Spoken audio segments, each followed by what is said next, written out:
Did want to mention that, Movember is coming to an end here in a couple days. And so if anyone wants to donate to the Movember cause to sort of help raise awareness for men's health issues. Rusty's dad, Steve, had prostate cancer before. He's doing well now, but it's, a big reason why the Rust Stash makes an appearance every year. You can just Google Pittsburgh Penguins Movember. It'll take you to the team page, and you can donate to all the guys that are taking part. Rust, Sidney Crosby, Eric Carlson, Kevin Hayes, and Parker Wotherspoon, Stag. Great. I love Parker Wotherspoon. He's a great player. What a guy. Spoon. Spoon's a good player. Yes. Michelle, great stuff. Love it. Thanks I know for how much you love Brian Rust. I know. I love every time I get the chance. Yeah, to we talk love talking Rusty. What a dude. So appreciate that, and we'll talk again on Monday. Okay, sounds good. That's Michelle Crecchiolo of Penn's Inside Scoop, and we will return with our goaltending matchup tonight at a moment on the Penguins Radio Network, presented by S&T Bank.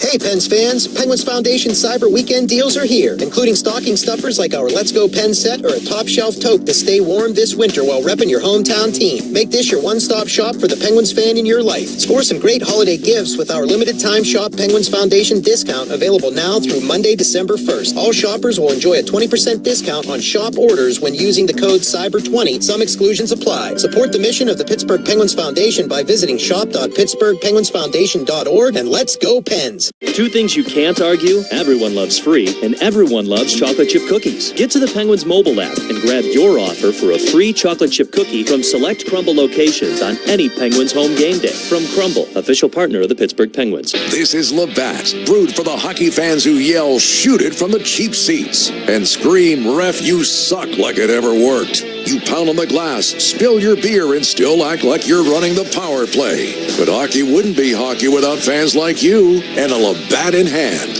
Labatt, we're brewed for the roast. Enjoy responsibly. Labatt USA, Buffalo, New York. Oklahoma Inn has $3 Labatt Blue and Blue Light bottles during all Pens games. So, who's up for dessert? Tempting, but I should check my balance first. Don't worry, I got it. No, all good. Dessert's on me. Ever hesitate before making a purchase? What if you could always know? You can with S&T's mobile banking. Check your balance, pay friends on the spot, track your spending anytime, anywhere, all from your phone. Visit stbank.com to learn more and download our mobile app today. S&T Bank, member FDIC.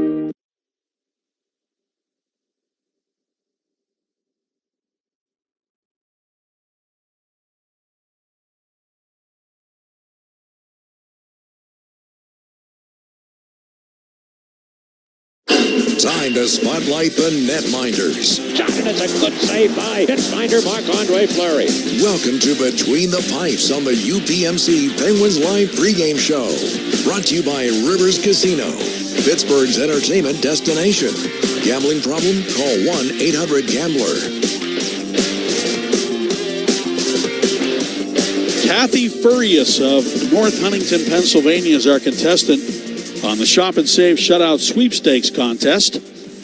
She has a chance to win a $250 gift card from Shop and Save if Artur Shilovs can get the shutout tonight against Toronto. If not, Kathy still gets the $25 gift card from Shop and Save. If you would like to register for the Shop and Save Shutout Sweepstakes, log on to PittsburghPenguins.com. Yes, it is Artur Shilovs tonight. He was in goal for that loss to the Minnesota Wild. He allowed 4 goals on 10 shots in that 5-0 loss. Looking to bounce back here against the Leafs. He's played 11 games. He's 4-3-4 with a 2.74 goals against average and a .907 save percentage. Anthony Stolarz is injured right now for the Leafs, and Joseph Woll played last night against Washington. And tonight it'll be Dennis Hildeby getting his first chance to play against Pittsburgh. They call him the Hildebeest, and why not? He's 6'7", 231 pounds in goal tonight, 24 years old for the Toronto Maple Leafs. His record is 0-2-1 this year. He's played 5 games, a 3.37 goals against average. Save percentage not bad, .906. We'll be back to give you an update on the Wilkes-Barre Scranton Penguins with Nick Hart in just a moment on the Penguins Radio Network, presented by S&T Bank. NHL fans, give yourself some great looks this season and get Pittsburgh Penguins tickets at Ticketmaster. As the official ticket marketplace of the Penguins and the NHL, Ticketmaster has a wide selection of tickets available for every game, so you can catch all the action live all season long. If your plans change, you can sell or transfer your tickets, and mobile tickets make it easy to get into the arena in time for puck drop. With Ticketmaster, you'll ensure that when they shoot, you'll score. Get tickets today at Ticketmaster.com/Penguins. Hey, Pittsburgh fans, this is Phil Bork. In hockey, big goals cause big momentum shifts. As we all know, our Penguins have scored a lot of big goals. As a founding partner of the Penguins, PPG also likes big goals and is pursuing them off the ice to better the Pittsburgh community and the world. Together with the Penguins, PPG increases access to free STEM education through the annual Science at Play and Sticks and STEM events at PPG Paints Arena. We like big goals because when we score them, we all win. The Pittsburgh Penguins are home for the holidays. Start a 5-game home stretch at PPG Paints Arena on Tuesday, December 9th against the Anaheim Ducks. Here they come into the Leafs zone. It's Crosby, far half wall, over to Carlson in the circle. He scores! First goal of the year for Erik Karlsson, and it breaks the ice here in Canada. A 1-0 lead. Make sure to come hungry. It's the second Dollar Dog Night of the season. Puck drops at 7 p.m. Get your tickets today at PittsburghPenguins.com. Yuengling Traditional Lager, a beer that, like true legends, stands the test of time. Brewed by the same family for nearly 200 years, it's a crisp amber lager with a bold, smooth flavor that's perfect for game day. Whether you're cheering from the stands or watching from your favorite bar, Yuengling is the taste of tradition. Yuengling, legends stand the test of time.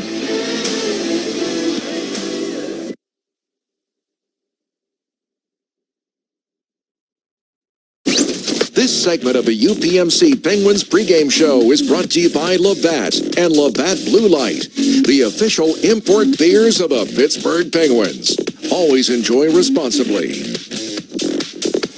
The Wilkes-Barre Scranton Penguins are playing Hershey tonight.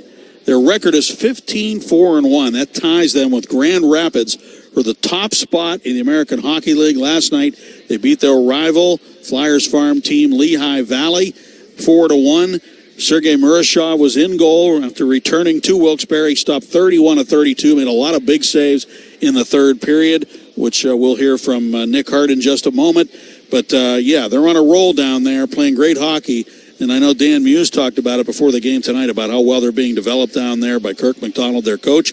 And here is a little bit of a summary with a preface with Rutger McGroarty, who has been scoring like crazy and has 4 goals in 4 straight games. Accelerate through the neutral zone, shorthanded, gets around Soderstrom with a move by McGroarty. He scores! Shoots and scores! Top corner, right under the crossbar. 3 games in a row with a goal for Rutger McGroarty. Renders it for Picker and fakes the slapper, giving to McGroarty. Wrist shot, he scores! Make it 4 in a row for McGroarty. Yeah, he's just been lighting it up. He's been lighting it up. Ever since he came back on November 15th, you could see he had some jump in his step, and maybe that was to be expected given how long he had to wait to actually get in-game action. Lost his entire training camp with an unexpected, undisclosed injury. But he's been flying, and the way he's been scoring goals has been fun to watch, too, because it's been power moves cutting across the crease. It's been coast-to-coast plays shorthanded. And then this weekend, it's been 2 pure snipes, finding space, letting loose, and putting the puck right in the 90 where the post and crossbar meet. He's done it twice this weekend, 4 straight games with a goal, and he's only played 4 games so far this season.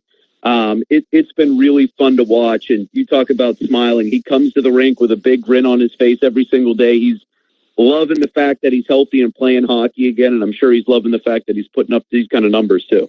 You know what, Nick? I saw him with the pick ass handing it off to Harvey Pinard last night. It was a pretty cool thing to see that smile on his face. But We got to get into the goaltender. He goes back from Pittsburgh, Sergei Murashev, 1.64 goals against to lead the American Hockey League right now. His record's great, 6-2. And I saw you talk about his career as a pro in the American League is 18-5. Just how good is he really? I know we've been impressed as can be by him, and we're really anxious to steal him back from you. I mean, and I totally understand that. And I think everybody here in Northeast Pennsylvania knows that Sergei Murashev's time here is numbered. Hopefully Tristan Jarry and Artur Shilovs can keep locking things down with the big clubs so we get a little bit more time with Sergei.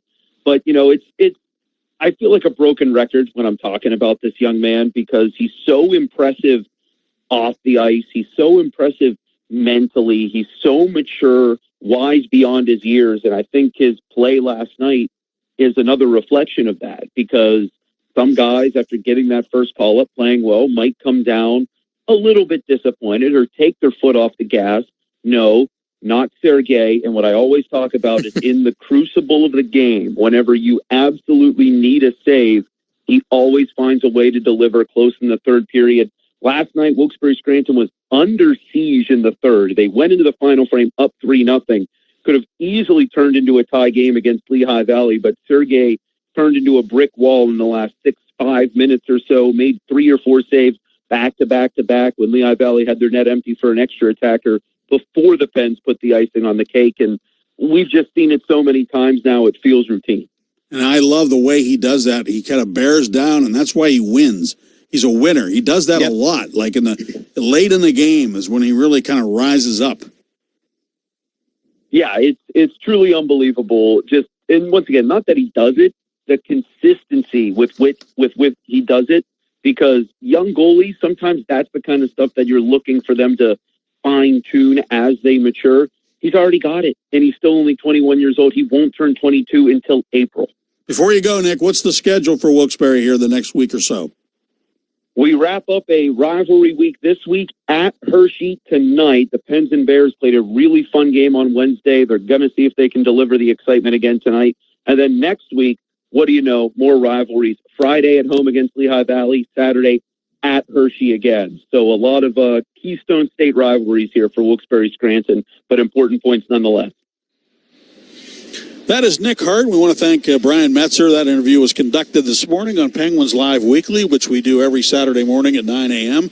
So don't miss it in the future, and we're happy to be able to bring that excerpt from the show to you here tonight on Penguins Live pregame. And in just a moment, we'll hear from Dan Muse.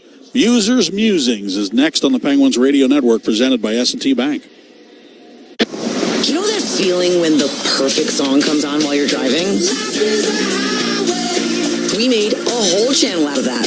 Road Trip Radio, packed with songs that always hit. You'll have the windows down and volume up before you know it. Road Trip Radio, channel 301 on most radios and at home with the SiriusXM app on your phone, computer, Alexa, TV, or other internet-connected devices. Hockey 24/7 on SiriusXM NHL Network Radio. Connor Bedard. Nobody said last year was bad, but what we're seeing now, he's the dog on the bone. It was almost as if he had some cement in his skates last year, and he wasn't F1 ever. He's different. This has been different. He wasn't bad last year. He was good. Now he's great right now. SiriusXM NHL Network Radio, SiriusXM 91, and on your schedule with the SiriusXM app. Experience the pinnacle of club soccer in the UEFA Champions League on SiriusXM FC. This is the place where legends are born. Merseyside magic from Mo Salah. Dynasties are built. Real Madrid do what they do best. And history is made. It is a night to remember for Paris Saint-Germain. Hear the top Champions League matches all season long on SiriusXM FC 157 and the SiriusXM app. The best player analysts and insiders live on NHL Network Radio. Mike Johnson. Just the nature of the NHL. As bad as things seem, as good as things seem, the NHL just has a way of leveling out. Everyone is doing okay, and it's just one real clump in the middle. No one's really separating. No one's really falling off completely. Get the latest opinion and analysis you need on the home of hockey, NHL Network Radio, Sirius XM 91, and the Sirius XM app.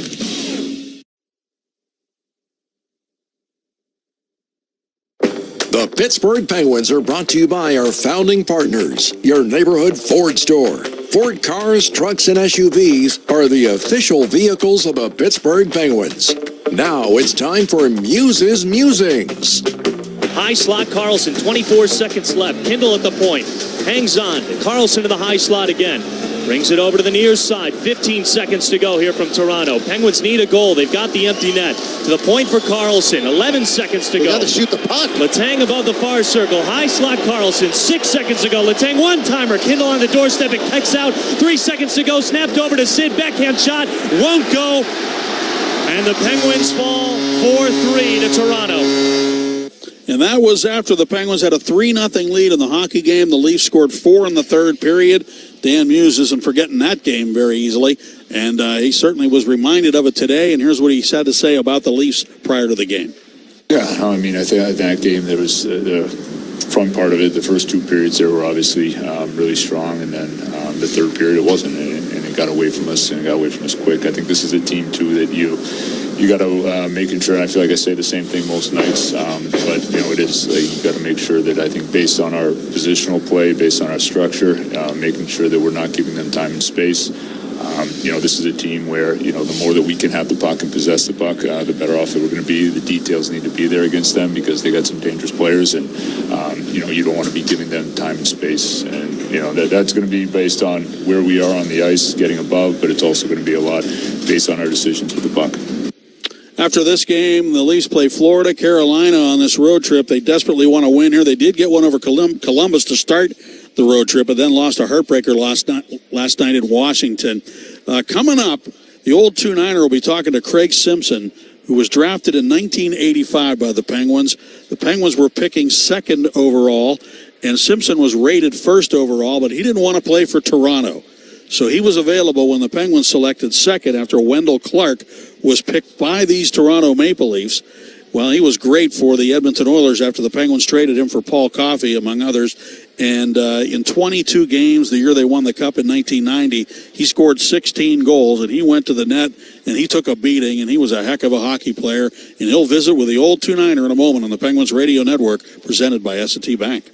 Hey, Pens fans, Penguins Foundation Cyber Weekend deals are here, including stocking stuffers like our Let's Go pen set or a top shelf tote to stay warm this winter while repping your hometown team. Make this your one-stop shop for the Penguins fan in your life. Score some great holiday gifts with our limited time Shop Penguins Foundation discount available now through Monday, December 1st. All shoppers will enjoy a 20% discount on shop orders when using the code CYBER20. Some exclusions apply. Support the mission of the Pittsburgh Penguins Foundation by visiting shop.pittsburghpenguinsfoundation.org and let's go Pens. Spotting the perfect fit is kind of your thing. So when it comes to finding a used car, start your search at FordBlueAdvantage.com and find the perfect certified pre-owned vehicle at your local Ford dealer. One that comes with serious perks, like a thorough inspection, a Ford-backed warranty, even a Carfax report. Because you know what they say, the best finds are the ones that feel made for you. Ford Blue Advantage. Used car buying that's built for you. Available at participating dealers only. See your dealer for details and limitations. Since FNB has been the official bank of the Pittsburgh Penguins, we've realized our teams aren't that different. We both have great checking, at home and on the road. With FNB's league-leading banking app, you get access to a deep lineup of checking accounts. And we both know the importance of big saves, like saving you time with our eStore Common app. One application for all your goals. Can your bank do that? Find out at fnb-online.com/eStore. FNB, member FDIC. The Pittsburgh Penguins are home for the holidays. Start a 5-game home stretch at PPG Paints Arena on Tuesday, December 9th against the Anaheim Ducks. Here they come into the Leafs zone. It's Crosby, far half wall, over to Carlson in the circle. He scores!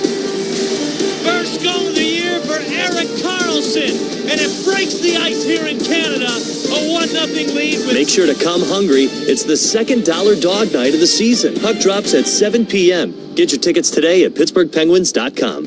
This is the Pittsburgh Penguins Hockey Network. This copyrighted broadcast is the property of the Pittsburgh Penguins. Any rebroadcast or reproduction of all or part of this broadcast, or any descriptions or accounts of this game therein without the express written consent of the Pittsburgh Penguins is strictly prohibited.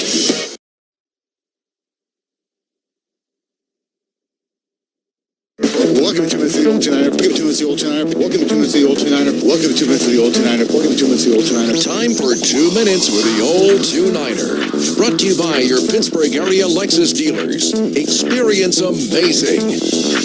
Welcome to the Old Two-Niner Pens and Leafs tonight. We're joined now by former Michigan State Spartan, former first-round pick of the Pittsburgh Penguins 1985, a two-time Stanley Cup champion, longtime analyst for Sportsnet. Of course, I'm talking about Craig Simpson. Simmer, when you look at the Toronto Maple Leafs and you watch their games and you see all the talent that they have on the other side, what kind of drives you the most nuts of why this team is not in a higher position in the standings? You know what? I think the majority of the downfall this year, Borky, has been their defensive play. I mean, they're basically, even with the absence of Marner's offense, they're still the same goal per game type of a team.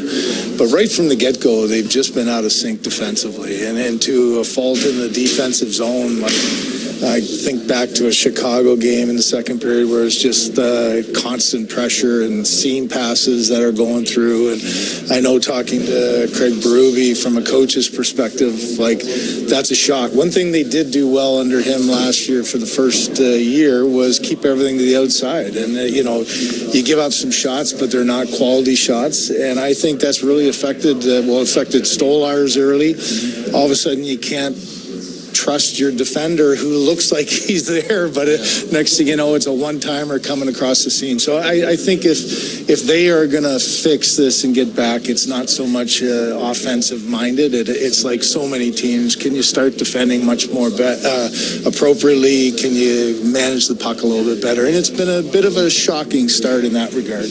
What's glaring when you watch the Penguins besides number 87 and the way he's playing at 38 years of age? Yeah, as always, you marvel at the game's greatest players, and they seem to just continue to not surprise. The one thing that stands out about his overall game is you keep waiting, is there going to be a drop-off? Is he not going to be able to carry the puck as well as he had? And even watching him last night, I said, it's not like he's probably not as fast as he was 15 years ago, but he still has that presence of mind, the brain, like letting the puck hit off the boards and skating into it. And, he's anticipating where everything and every play is going to be. And you just can't teach that.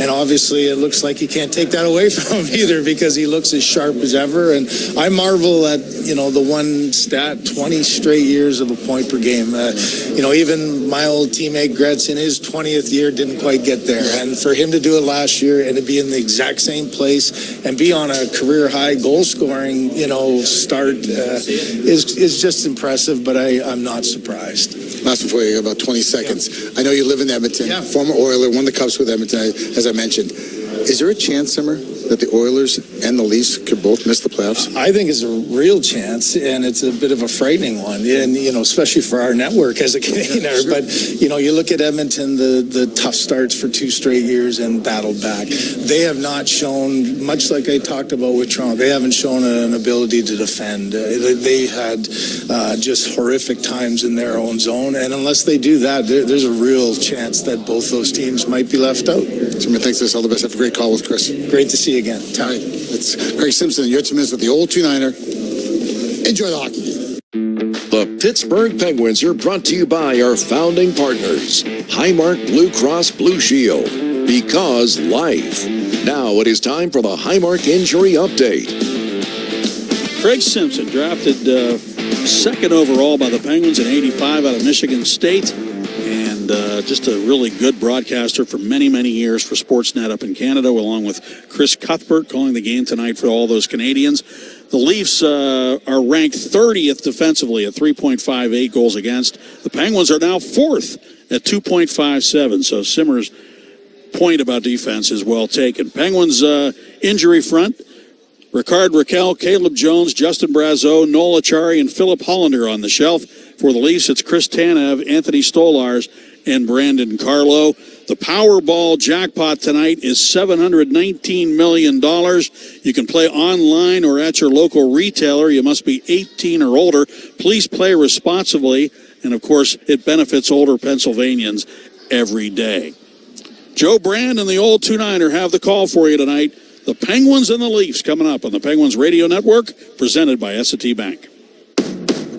For 48 straight years, Ford F-Series have been the best-selling trucks in America. We got here by engineering breakthrough technology, redefining Built Ford Tough, and never settling for second best. But what's really made Ford F-Series the #1 selling trucks in America is you. Ford F-Series, Built Ford Tough. Based on 1977 to 2024 calendar year total sales. It takes all of us to take action and bring awareness to create a better community and environment. Penguins Pledge brings together key Penguins business partners with a common goal to create a more environmentally conscious community. Our Penguins Pledge champion partners, PPG, U.S. Steel, EQT, Wesco, Indra Energy, and Coca-Cola are all committed to a better and more sustainable Pittsburgh. Learn more at pittsburghpenguins.com/Penguins Pledge. My dog Montague has always looked out for other people. So when he saw that our neighbor was hungry, we both jumped into action. We grabbed cans, friends, and a sled to get everyone the food they need. Eventually, the whole neighborhood joined in, donating food and money to help. Because it takes a neighborhood to feed a neighborhood. Visit unhungry.org to help feed yours. Because life. Highmark Blue Cross Blue Shield. Just like defensemen have to protect the crease, you have to protect the paint of your car. Mr. Magic Car Wash is offering a free Paint Protect wash valued at $25 to all new customers. Visit MrMagicCarWash.com to redeem your free wash today. Two things you can't argue: everyone loves free, and everyone loves chocolate chip cookies. Get to the Penguins mobile app and grab your offer for a free chocolate chip cookie from select Crumble locations on any Penguins home game day. From Crumble, official partner of the Pittsburgh Penguins.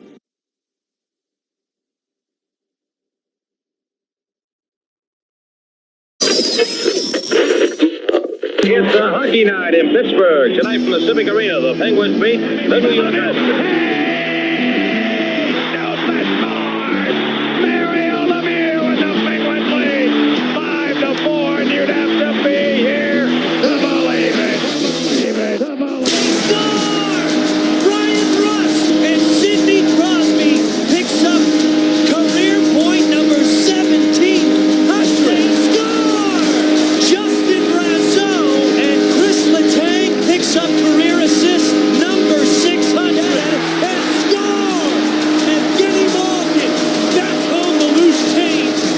Pittsburgh Penguins Radio Network proudly presents Penguins Hockey.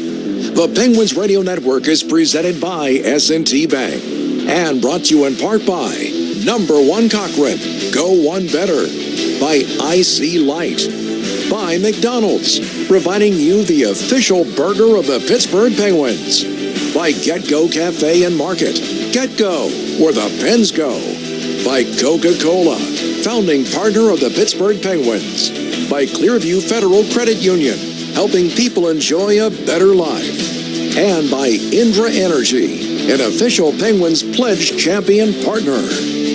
Penguins Hockey on the Radio begins right now. It's a Saturday night showdown in Pittsburgh as the Penguins look for redemption against the Toronto Maple Leafs, a team that took them down about a month ago up in Canada for a devastating loss, but the Penguins have since turned things around a little bit lately and are coming off an overtime victory against the Columbus Blue Jackets, trying to continue that momentum in the second half of a back-to-back. What's going on, Penguins fans? Alongside the old 2-9er Phil Bourque, I'm Joe Brandon. We're just thrilled to have you here with us for another edition of Pittsburgh Penguins Hockey. Well, Bourque, the last time the Penguins faced the Maple Leafs, it kind of turned into a seismic shift to the Penguins season because that road trip had been going okay. It was about to be finished off with a very impressive win against the Maple Leafs. Ben Kindle had a couple of goals, but it all got turned on its head in the final 20 minutes. Toronto comes storming out with 4 goals. They come back to win. The Penguins' road trip turns into a losing road trip. They've done okay since then, but it was definitely kind of a slap of reality for the Penguins that had been doing so well. You'd like to see them answer to what went a little bit sour up in Toronto not too long ago. Good to be with you, Joe, again. And you're right. You think about the first 40 minutes of play. That's some of the best Penguins hockey we saw this year. Controlling and dominating the game against the Toronto Maple Leafs. But it was their 5th game in 8 days. I'm not making an excuse. Fatigue should not be an excuse here. But, that third period was one you want to remember and not let it happen again.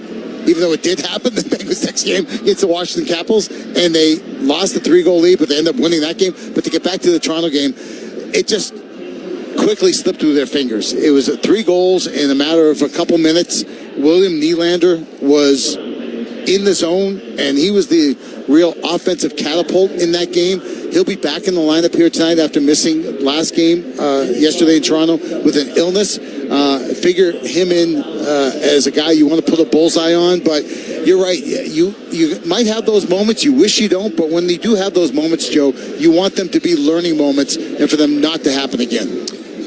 Well, the storybook of the Toronto Maple Leafs at that point, too, was a team trying to find their footing. And since that game, they haven't done all that well. The Leafs are coming into this one 2-6-2 in their last 10 games. A rough loss for them just last night against the Washington Capitals. So this will be a second half of a back-to-back for them as well. William Nylander, as you mentioned, didn't play in that game. Max Domi had his first healthy scratch as a Toronto Maple Leaf last season. What's going on with the Leafs, Borky? What do you think could be the best thing for them to shore up things? They're in trouble, Joe. Yeah. That's what I think. Yeah. You want my honest? They're in trouble. They're in trouble. They've made the playoffs for 10 straight seasons. And when they get to the playoffs, it's not been all that in the bag of chips.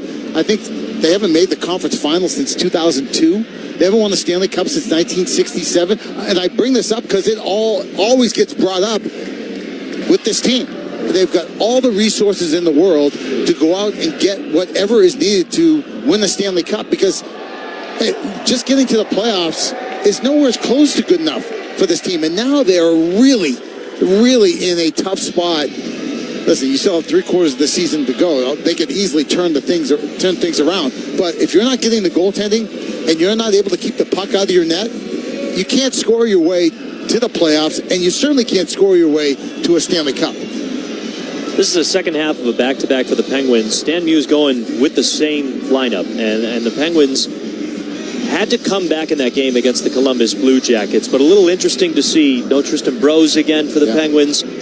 Good to see Ben Kindle back again. He had 2 goals in that game against the Maple Leafs.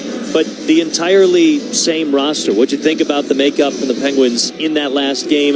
Because they were able to pull out 2 points, but it wasn't all that beautiful of a victory. Yeah, we haven't had that too much from Dan Muse, where he's just gone with the same lineup, right? And part of it's been because of injuries. Part of it has become is because of young players, and there's been some load management in that. But you're right. For Ben Kindle, I would think that because of the way he performed, and you mentioned 2 goals in that game against Toronto back in November the 3rd, that you want to get him right back in there because he's gone a little quiet, Joe. If I'm being honest with you, he's gone a little bit quiet as far as the offensive part of his game, and maybe that muscle memory will be there for him against the Maple Leafs, and also for Matt Dumba. Matt Dumba hasn't really got some traction, so to get him back in the lineup here in back-to-back games and see if he can't get on a roll. Yeah, Matt Dumba will be playing in his 4th straight game. That's the second time he's done that this year. Other than that, there's just been 2 random starts for him all season long. Let's get to the goaltending because Artur Shilovs is back. Great work from Tristan Jarry, but makes all the sense in the world to have 37 in between the pipes tonight. Shilovs is another guy that's kind of cooled off after his hot start. This is a perfect opportunity for a reset for the Penguins goaltender. Yeah, and he could use a win. Yeah. He could use a win on home ice, and I'm sure he was highly motivated by what he watched last night at Columbus because Tristan Jarry was incredible in that hockey game. And I expect that Artur Shilovs is one of those guys where, bigger the stage, bigger the moment.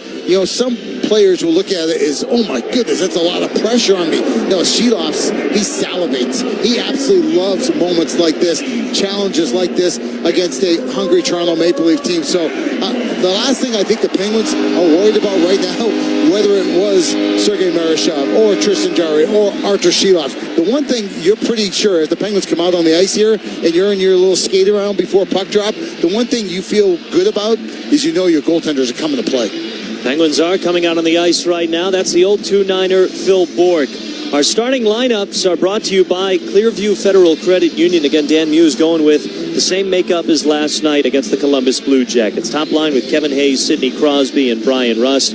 Tommy Novak is with Evgeny Malkin and Anthony Mantha. Danton Heinen with Ben Kindle and Ville Koivunen. Joona Koppanen is with Blake Lizotte and Connor Dewar. Your defensive pairs are Parker Wotherspoon and Erik Karlsson. Ryan Shea and Chris Letang. Ryan Graves with Matt Dumba. And again, Artur Sheeloff, who makes his first appearance against the Toronto Maple Leafs in his career. Dennis Hildeby makes his first appearance against the Pittsburgh Penguins in his career, and it's only his 6th start of the season for the Maple Leafs. It's a hockey night in Pittsburgh. We've been told it's also a hockey night in Canada, with the big guns out here in PPG Paints Arena for the Toronto Maple Leafs side of things on their broadcast. But the Pens are looking for back-to-back wins, redemption against the Toronto Maple Leafs, their 12th win of the season, and trying to keep Toronto below 500. We'll have Puck Drop for you next. You're listening to the Penguins Radio Network, presented by S&T Bank. This is Labatt, brewed for the hockey fans who yell, shoot it from the cheap seats, and scream, ref, you suck, like it ever worked. You pound on the glass, spill your beer, and still act like you're running the power play. But hockey wouldn't be hockey without fans like you and a Labatt in hand. Labatt, we're brewed for the roast. Enjoy responsibly. Labatt USA, Buffalo, New York. Oklahoma Inn has $3 Labatt Blue and Blue Light bottles during all Pens games. The Pittsburgh Penguins are home for the holidays. Start a 5-game home stretch at PPG Paints Arena on Tuesday, December 9th against the Anaheim Ducks. Here they come into the Leaf zone. It's Crosby, far half wall. Over to Karlsson in the circle. He scores! First goal of the year for Erik Karlsson. And it breaks the ice here in Canada. A 1-0 lead. Make sure to come hungry. It's the second $1 dog night of the season. Puck drops at 7 p.m. Get your tickets today at PittsburghPenguins.com. Get your business in the game with Glassmere Fuel. We supply gas, diesel, propane, and other fuels for businesses throughout Western and Central PA. We even loan tanks and pumps. Call 800-235-9054 or visit Glassmere.com. Your power play for fuel. Looking for a delicious power play off the ice? Download the GetGo app and get a free 6-piece order of juicy all-white meat chicken nuggets, plus a dipping sauce of your choice. Or are you craving something that could satisfy the appetite of a Penguins player after sudden death overtime? Good news, the Pilgrim is served. Gobble up the traditional holiday favorites of roasted turkey, tangy cranberry, savory gravy, and crispy tots piled high on delicious stuffing bread for a limited time. GetGo, the official convenience store of the Pittsburgh Penguins. What is life-changing medicine? Is it returning to the playing field or your favorite hiking path after an injury? Or running with your grandkids after a joint replacement? At UPMC, life-changing medicine is all those things. Through innovative research, rehabilitation, and advanced surgical procedures, our experts get you back to what you love doing. UPMC, changing healthcare, changing lives. Life-changing medicine. Just like defensemen have to protect the crease, you have to protect the paint of your car. Mr. Magic Car Wash is offering a free Paint Protect Wash valued at $25 to all new customers. Visit MrMagicCarWash.com to redeem your free wash today. In Pittsburgh, champions aren't just born, they're built. And NSS Life has been part of that winning legacy for decades. We've stood with the city's champions on and off the field, building futures that are strong, secure, and built to last. NSS Life is proud to be part of Pittsburgh's past and your future. NSS Life, the official life insurance company of the Pittsburgh Penguins. NSS Life, where family matters.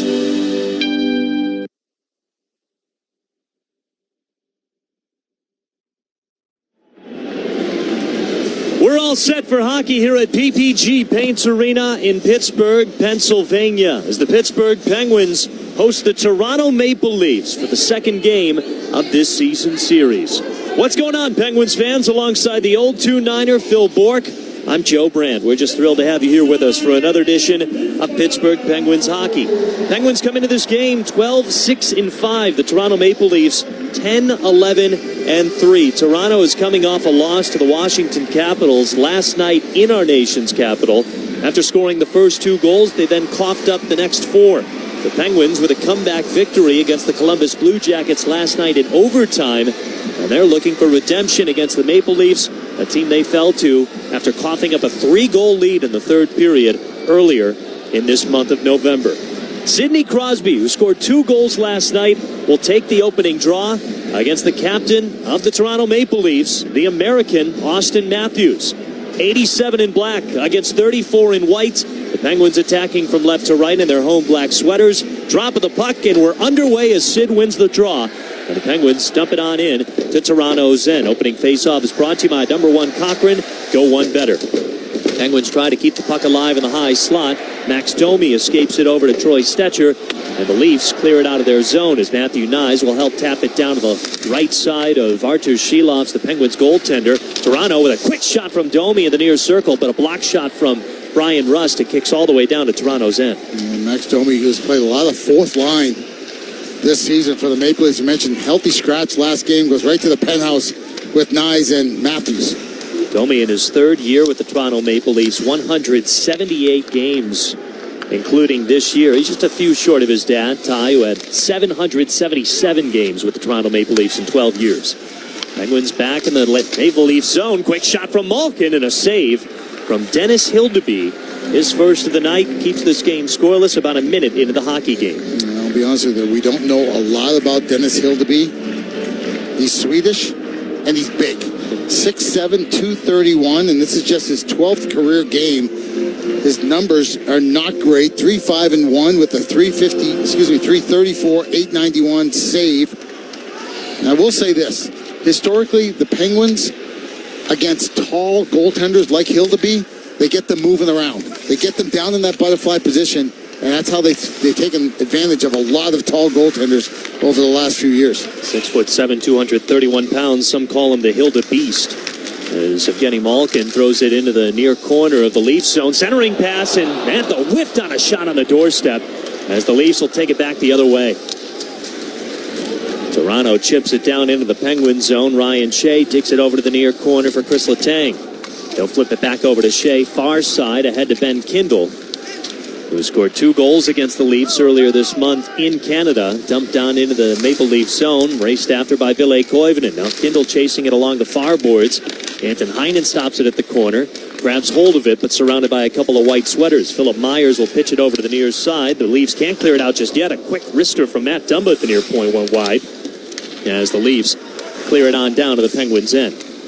2 minutes gone in this game, no score. Penguins credited with the only shot on goal so far. As Dumba skates it through the neutral zone over the Leafs line, shovels it to the near side for Kindle. A little bit out of his reach as it bounced off the wall. Robertson tried to get it over to the far side. It went off the skate of Ville Koivunen, but Toronto still takes the puck. Jake McCabe, the defenseman out of Wisconsin, will skate in behind Dennis Hildeby's net and allow some time to elapse to help the Leafs get a change. 2.5 minutes gone, no score. Toronto dumps it into the Penguin zone as Erik Karlsson gets to it. Flips it over to the near side. McCabe couldn't get a clean pass off, but the Leafs take it back and send it down into the Penguins, and they're offside.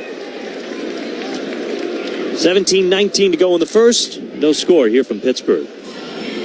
Well, in a back-to-back situation, Dan Muse will amplify what he's basically done all year, and that is roll 4 lines, and that fourth line sees some ice time. And they're usually at least in double digits every single game under Dan Muse. Penguins dump it into Toronto's end. Slow rolling puck to the near corner. Oliver Ekman-Larsson, who's on an 8-game point streak, plays it up along the near wall. Matthew Nyes hustles it out of the Toronto zone. Dumps it into the Penguins' end, near corner. He's wrapped up by Erik Karlsson, though, as Crosby will get it out of harm's way to Wotherspoon. Penguins can't clear it out of their zone, though. Domi keeps it alive, far side. Takes a hard shoulder from Wotherspoon, but still sends it deep. Over to the far corner. Now Wotherspoon kind of tackling Austin Matthews for the puck. As Kevin Hayes will take it from the neutral zone, fire it all the way down to Toronto's end. Has to be played off the end wall by the goaltender Hildeby. He'll angle it over to Morgan Riley, who cuts into the Penguins zone. Far side, curls around the circle, sets up Nylander, who curls around at the far point. Stops on a dime, saucers it over to McCabe. Near circle now. Drags to the hash marks, to the corner, in behind the end wall. Easton Cowan flips it up to the far point. No one was there just yet. Just off the bench came Stetcher. He'll have to reset. William Nylander with 8 goals in his last 5 games against the Penguins, including 2 in that comeback win earlier this month. Here come the Pens in the Leafs zone as Dewar whiffed on a shot after catching a pass from Joona Koppanen. Now the Leafs come back the other way. Easton Cowan will chip it down to the Penguins' end. 4 minutes gone in this game, no score. Penguins still with the only shot on goal so far. Fight for the puck at the near point. It pounces out to the neutral zone. Blake Lizotte will settle it down. Feed it to Dewar over the Leafs line. Stops at the circle. Fired a shot, went right off the skate of Dakota Mermis. Then he'll shovel it around the boards over to the far corner. Tommy Novak races in, but the Leafs send it ahead to the far side. William Nylander clears it all the way down to the Penguins' end. And that'll be icing with 4.5 minutes gone in the first. No score from Pittsburgh. Well, when America needs a power play, EQT delivers. Fueling freedom, strengthening allies, and unleashing U.S. LNG, liquid natural gas from right here in Pittsburgh. EQT, unleashing America's energy future. Speaking of power plays, the Penguins 0 for 2 last night in Columbus. Their power play has cooled off a little bit, but they've still got the second best in the NHL. Only behind the Dallas Stars at 30.2%, but the Penguins in their last 8 games just barely over 14%. Still early in this one, no penalties being called yet. Just 1 shot on goal. It's courtesy of the Penguins. Mantha's got it far half wall to Malkin in the circle. Quick shot, a glove save from Dennis Hildeby. And there is shot on goal number 2 of the game. It comes from Evgeny Malkin. Still no score, 15-13 to go in the first. Good puck movement, good patience by the Penguins in the offensive zone. I think that would be one of my keys here tonight, Joe. If the Penguins can, when you have all that offensive power against you that the Toronto Maple Leafs have, what's your best defense? Make them defend, right? Hang on to pucks. Make good decisions with and without the puck when you're in the offensive zone. Good shot from Malkin at the near half wall. Was trying to set up Tommy Novak on the doorstep. Got kicked wide by traffic from Toronto. They cleared all the way down for icing, though. Under 15 to play in the first. Yeah, Toronto is 3rd worst in the NHL in terms of goals allowed. And the most egregious difference comes in the second period. They're giving up 11 more goals than they score. Just a guess, but that would tell me that they come out with good intentions in the first period, and then it starts to wane. Then they want to play offense. And that's where it starts getting leaky in the second period. Penguins win the draw. Here's Malkin a drive, and another glove save from Hildeby. Malkin kind of slowly gliding backwards at the far point with a quick one-timer. Just mixed up too many words. Slowly gliding, sliding. Is that in the dictionary? We're trying to get it in the Scrabble dictionary to be used for 14 points, but still need the proper approval. Wow, back-to-back nights you're pulling that out. That's way above your pay grade. You just get a little loopy on these back-to-backs. Oh, just wait. Face-off won by Toronto. They'll play it over to the near side, but Chris Letang down to a knee. Kept it alive for a moment. Toronto still kicks it out to the neutral zone. As they poke at the puck, Penguins will take it back.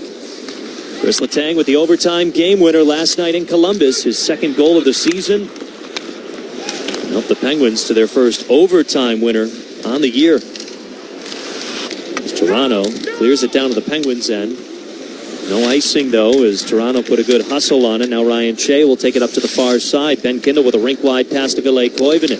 He feeds it to Heinen over the Leafs line to the near circle. Curls around at the hash marks. Tried to feed Ryan Shea. Pass was way too high. It goes all the way down to the Penguins' end. And Bobby McMahon might have got a stick in there also and deflected that pass from Heinen to Chris Letang.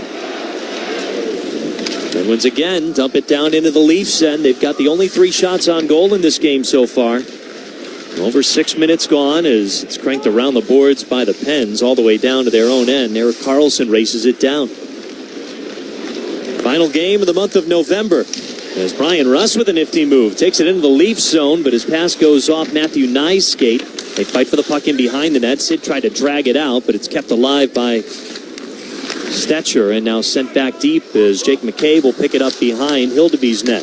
Now plays it over to Matthews, denies at the neutral zone, carries it over the Penguins line. Near side, stripped to the puck by Carlson. Still takes the loose puck at the near corner, takes it up the near wall. Slows down, cross-ice pass. Ekman Larson plays it off the far wall, fired it over to Cowan. It went off a skate. He's got it, he scores. Oliver Ekman Larson now with a 9-game point streak. 3 goals and 6 assists. And on Toronto's first shot of the night, they score past Artur Shilovs. It's 1-0 Leafs, 13-14 to go in the first. That is some sketchy defensive coverage by the Penguins. As a broken play with a pass from Ekman Larson actually got deflected by a Penguin. Then it just sat in the slot. And there was no Penguin there. Everybody was just reaching. And Ekman Larson just picked it up and said, holy smokes, am I going to be able to just walk this thing in? And from out of the corner, he walked it right to the slot area and ripped it blocker side on Shilovs. 1 shot, 1 goal. Toronto up 1-0. 7 minutes gone in this first period as the Leafs have it back in the Penguins zone, but they miss a pass that Joona Koppanen will take. Now Lizotte with speed over the Leafs line, lost it over to the near side of the corner. He gets wrapped up by a couple of white sweaters. Tavares and McCabe keeping him pinned along the boards. Penguins take it out. It's Dewar at the near half wall, down to the corner for Lizotte. They fight for it as it gets rolled up along the near boards. Out of the reach of Dumba. No, he keeps it alive in the Leaf zone. From the point, he'll rip it just wide of the net, but it's taken by McCabe. Now a stretch pass ahead, looking for Cowan, who is in full flight, but a little bit out of his reach as it slows down in the Penguin zone. A lot of Maple Leafs fans here in Pittsburgh. They always are represented well. I can tell you one thing now, Joe Brand. That let's go Leafs go is not going to sit well with the Penguin fans. Big hit from Dakota Joshua on Matt Dumba as the Penguins take the puck into the Leafs zone. Malkin fighting for it in the near corner, dug out by Tommy Novak. He tries to shift it along the wall. Can't get it past. Nicholas Waugh now. Malkin tangled up. This is going to be a penalty on Toronto, and it'll be Dakota Mermis. The Penguins will get the first power play of the night to try to even things up here in the first period. Toronto number 36, minor penalty for holding. Penguins on the power play when we come back on the Penguins Radio Network, presented by S&T Bank. The scrape of blades, the clash of sticks. Hockey's more than a game. It's unrelenting, never give up moments that make you feel alive. And so you commit to the weekly ups and downs, the long road to the playoffs. You wear your heart on your sleeve and your jersey with pride. And when you're there for your team, the NHL shop is there for you. Check out the largest selection of official NHL gear at NHLshop.com. Fanatics experience. At UPMC Hillman Cancer Center, we believe cancer care shouldn't just be good enough. It should be life-changing. As the region's only National Cancer Institute designated comprehensive cancer center, we provide groundbreaking treatments and innovative clinical trials with renowned cancer specialists and a compassionate support system for patients and their families. Discover more at upmchillman.com/lifechanging. I'm John Morgan of Morgan & Morgan. If you've been injured in a car accident, call America's largest injury law firm. For over 35 years, my mission has been to deliver more for our clients, to deliver more for you. If you or anyone in your family has been injured in a car accident, call us now, as the time to file a claim may be limited. Morgan & Morgan. Visit forthepeople.com or an office near you. Proud sponsor of the Pittsburgh Penguins. Office is Pittsburgh.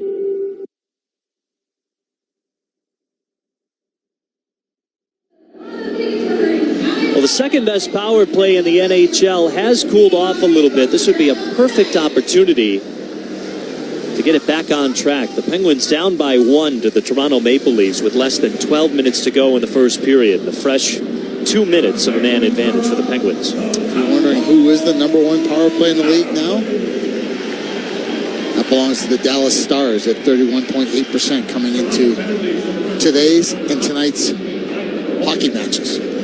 Penguins in second with 30.2%, but again, just 2 of their last 14 as Crosby wins the draw in the Toronto zone. To the far half wall to Brian Ross. Backhanded pass looking for Crosby. Maple Leafs broke it up. They score! A backhand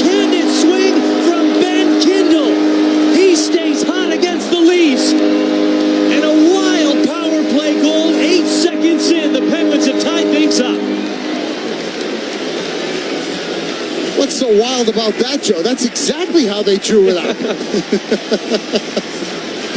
You do get the face-off win by Sidney Crosby. That did set some things in motion, but after that, the Penguins were just trying to make chicken salad out of you-know-what, as that puck was just bouncing all over the place.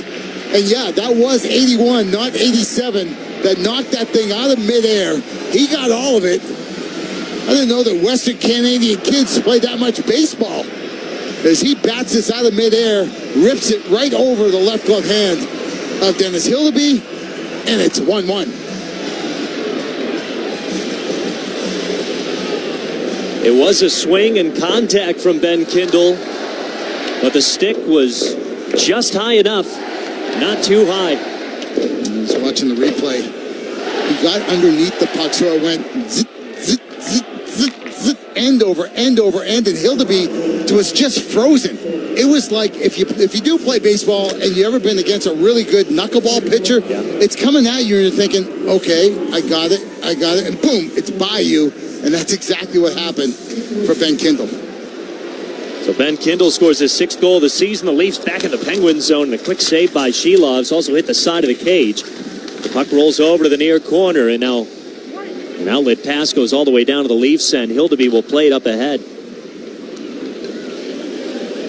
Well, the Penguins even things up 8 seconds into the power play. A face-off win by Sidney Crosby. A puck that was just popped up into the air, and from the far circle, Ben Kindle bats it home, literally. Now the Leafs back in the Penguin zone as Graves kicks it over to the far side. Matthew Nye sweeps it along the half wall. Lost it to Lizotte, but he coughs it up to Max Domi. Played to the far point. Rink wide pass to Jake McCabe. He risks one. Couldn't get through traffic. Kicks over to the near corner. Leafs still have it. Matthew Nyes with a nice couple of plays to get around Blake Lizotte. Will chip it up to Domi near half boards. His shovel it over to the point, but got wrapped up along the boards to Ryan Graves. Now a race for the puck. Connor Dewar wins it. He'll take it over the Leafs line. Former Leaf stops on a dime at the point, sends it down to the corner. It's slowed down by Kopinen, who went with a backhanded shot, a backhanded pass, looking for a centering feed to Lizotte. Penguins still keep it alive. Erik Karlsson, nifty move down to the near circle. Stops on a dime at the hash marks. The Lizotte high slot. Wrister sizzled wide of the net after catching a redirection. Now the puck lifts up into the air as Max Domi will paw it down to the near point of his own zone. Push it out towards center ice. The Penguins take it back. We're tied at 1 in the first. 9:45 to go. Here's Tommy Novak into the Leafs zone. Up to Evgeny Malkin at the point. One-timer Karlsson didn't get past a block shot. Malkin with a wrister kind of whiffed on it. Now it's kicked out towards center ice as Dakota Joshua tried to hustle it into the Penguin zone. Here's Nicholas Waugh with the puck in the Pens end. Near circle McMahon. Quick shot, shoulder save from Artur Shelovs. Evgeny Malkin coughs up the puck in the neutral zone. Leafs back in the Penguins end. It's Waugh, far circle, turnaround shot. It gets blocked, pops up, skims the netting, and sends us to a break with 9:17 to go in the first. Penguins tied things up on a power play goal from Ben Kindle. 1-1 from Pittsburgh on the Penguins Radio Network, presented by S&T Bank. Your home for the biggest stories in the league is SiriusXM NFL Radio. This is Kirk Morrison from the SiriusXM Blitz. It's week 13 in the NFL, and we have a big matchup in the AFC when the Steelers host the Bills. And it's time to separate the pretenders from the contenders. The mentality of the Denver Broncos. If we do our job, we'll have a chance to get off the field at the end of the game or make a play. That's who we are. SiriusXM NFL Radio Channel 88 and the SiriusXM app. NHL Morning Skate. Eric Tulsky's the general manager in Carolina. Are you still a team that looks to go big game hunting via trades? It's very easy as a manager when you have a good team to get conservative. Just let it play out and hope for the best. And that's not our philosophy here. We don't want to just sit back and call it good enough. We want to keep looking for ways to make the team better. NHL Morning Skate with Scott Laughlin and Gord Stiller. Weekdays 7 a.m. Eastern on NHL Network Radio, SiriusXM 91, and the SiriusXM app. Under review. And stop making excuses for bad goaltending. And is it bad? Is it horrendous? If you don't win because you don't make a save or two, yeah. The nature of it is the goaltender is responsible for 90% of the action. He's got to stop the puck. Why do we keep making apologies for goaltending? Stop it. Under review with Mick Kern, 11 a.m. Eastern on NHL Network Radio, SiriusXM 91, and the SiriusXM app.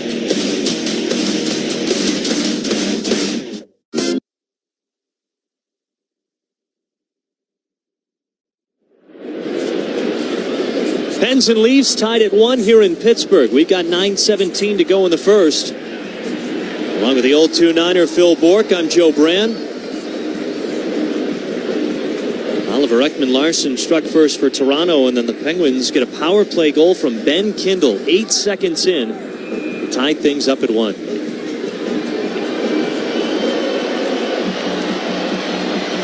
We'll get a face-off to the left of Artur Shilovs. Crosby against John Tavares. And Penguins win the draw. It's flipped out to the point, not cleared out just yet. Crosby will now sweep it over to Toronto's end. Morgan Riley takes it away, though, sends it rink wide to Easton Cowan. Ekman-Larsson now over to Nylander. Now Tavares in the Penguin zone, far circle. Backhanded shot kicked wide by Shilovs. Riley sends it in behind the net. Cowan sets up Nylander, back to Cowan. A shot, they score. Some stellar puck movement from the Toronto Maple Leafs. Cowan brought the puck to the far circle, drew all the attention over to Nylander, who brought it back to Cowan, and just like that, Toronto goes right back on top. It's 2-1. Well, that's 2 goals for the Toronto Maple Leafs. And they make it look easy, don't they, Joe? Yeah. And the Penguins just standing around defensively. And I'm pausing here because in the past, Dan Muse has used his timeout. I'm just wondering if he would consider it here, or is he considering a challenge? Either on the zone entry. I did not see any kind of goaltender interference, even though Tavares was in front, but he was clearly outside the blue paint. It's going to be 2-1 Leafs. Cowan left all by himself, and Shilovs really bit hard on that puck going to Nylander and never could recover to Cowan, who let it fly. Left-hand shot at the right dot, the one-timer. Finds the back of the net. That's 2 goals on 4 shots for the Leafs. So the rookie Easton Cowan with his 3rd goal of the season. 28th overall pick in 2023. Toronto quickly answers. 8:30 to go in the first. Penguins with it. Here's Graves. One-timer redirection off the end wall and then kicked over towards the slot by Dennis Hildeby. Leafs are able to clear it out towards center ice as Danton Heinen will chuck it back into Toronto's end near corner. Dakota Mermis races after it. Got in front of Ben Kindle. Fighting after the puck, it's Heinen. Now Koivunen trying to rip a shot, but couldn't get it past any of the Leafs. Scott Lawton will skate it up towards center ice. Got caught in some traffic, and then he'll fling it down to the Penguins' end. 8 minutes to go in the first. 2-1 Toronto. Each team with 4 shots on goal as Blake Lizotte speeds through the neutral zone, gets it into the Leafs end near corner, but Jake McCabe swings it around the boards to Troy Stetcher far side. Leafs will carry it out towards center ice again. McCabe to Domi. Now to Nyes, far side. Here's Matthews with a wrister. That goes wide. Loose puck over to the far corner. Back to Matthews. Actually missed him. It goes all the way to the near side. McCabe sweeps it over to Nyes under his stick. Connor Dewar will play it off the far board. Shovel it ahead to Blake Lizotte. They get it over the Leafs line. Snap it over to Letang. He drags. He holds. He fires, and a pad save from Hildeby. A centering pass to Lizotte. That got blocked, and the Leafs will take it out of their zone. Fight for the puck in the far side of the neutral zone as Austin Matthews comes away with it. And Connor Dewar with his hands up in the air. Did he want too many men? I think he did. The Leafs were in a change, and a lot of the Penguins were clamoring to the officials, but we play on. 2-1 Toronto with less than 7 to go in the first. Penguins pull it out of their zone. It's Manth on the near side. Backhand sends a rink-wide pass to Tommy Novak. They'll chip it down to the corners. Kenny Malkin tries to race after it. Collided with one of the Leafs. It was Morgan Riley. He's still down on the ice. Now Bobby McMahon will carry it out towards center ice. It's taken away by Parker Wotherspoon, though. Erik Karlsson ahead to Malkin over the Leafs line. Far side. Down to Novak. Back to Malkin. Quick shot save by Dennis Hildeby. Roy coughs it up. Novak's got it. Rips one. Shoulder save Hildeby. And knocked down by Roy. He keeps it alive in behind the net. Kicked over to the far side for Dakota Mermis, who will shovel it up, but not out as Wotherspoon kept it alive. And now the Leafs push it out towards center ice. Well, it sounds like the Go Leafs Go chant, as you suspected, 2-9er, is going to be answered with a Let's Go Pens chant here from PPG Paints Arena. Now Crosby takes a long pass, backhanded shot, quick shoulder save from Dennis Hildeby.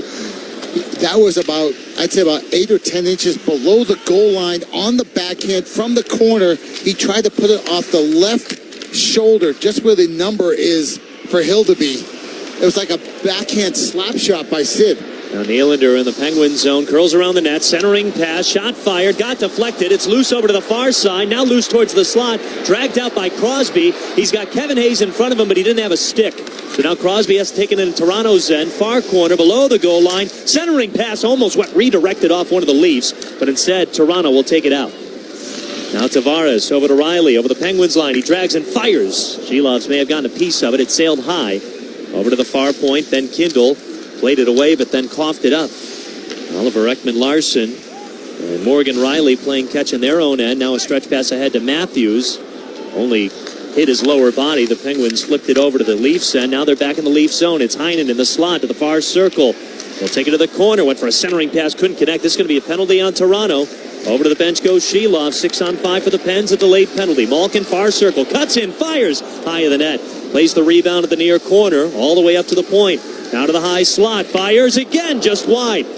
Over to the far corner. Ekman-Larsson will touch the puck to stop the action at 4:34. So the Penguins are back in the power play. They were successful their last time, and now they're trying to tie things up once again, down 2-1. It's Max Domi to the box, and we'll go to break on the Penguins Radio Network, presented by S&T Bank. Ever dreamed about signing with the Penguins? Now you can. With the Penguins Power Play package from FMB, you can be a part of the team with a Pens branded debit card, cashback credit card, and personal checks. Plus, score exclusive rewards like discounts on tickets, Pens gear, and more. Sign with the Penguins at fnb-online.com/Penguins. FNB, the official bank of the Pittsburgh Penguins. FNB, member FDIC, credit card subject to approval. See site for details. Hey, Pittsburgh fans, this is Paul Steigerwald. In hockey, big goals cause big momentum shifts. As we all know, our Penguins have scored a lot of big goals over the years. As a founding partner of the Penguins, PPG also likes big goals and is pursuing them off the ice to better the Pittsburgh community and the world. They develop solutions that preserve natural resources with the goal to protect and beautify our world. PPG Paints Arena is proud to be the first LEED Gold certified NHL arena. We like big goals because when we score them, we all win. Hi, Staggy here to tell you about another great product from Nova Scotia. Mr. Donair Beef Jerky and Sticks, the official jerky of the Pittsburgh Penguins. In Canada, Donair is similar to gyro meat, but it's seasoned beef, not lamb. And like 87, Mr. Donair Beef Jerky is absolutely off the charts. It's keto-friendly, high in protein, and Mr. Donair's gyro seasoning makes it the best jerky you'll ever taste. You'll find it on Amazon, Cohen Markets, Turkey Hill, Country Fair, and PPG Paints Arena. Mr. Donair, the official jerky of the Pittsburgh Penguins.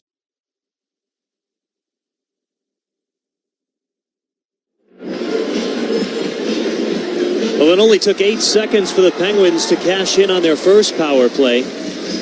They could use another one here. They trailed Toronto 2-1, 4:34 to go in the first period. Crosby will take the draw to the right of Dennis Hildeby.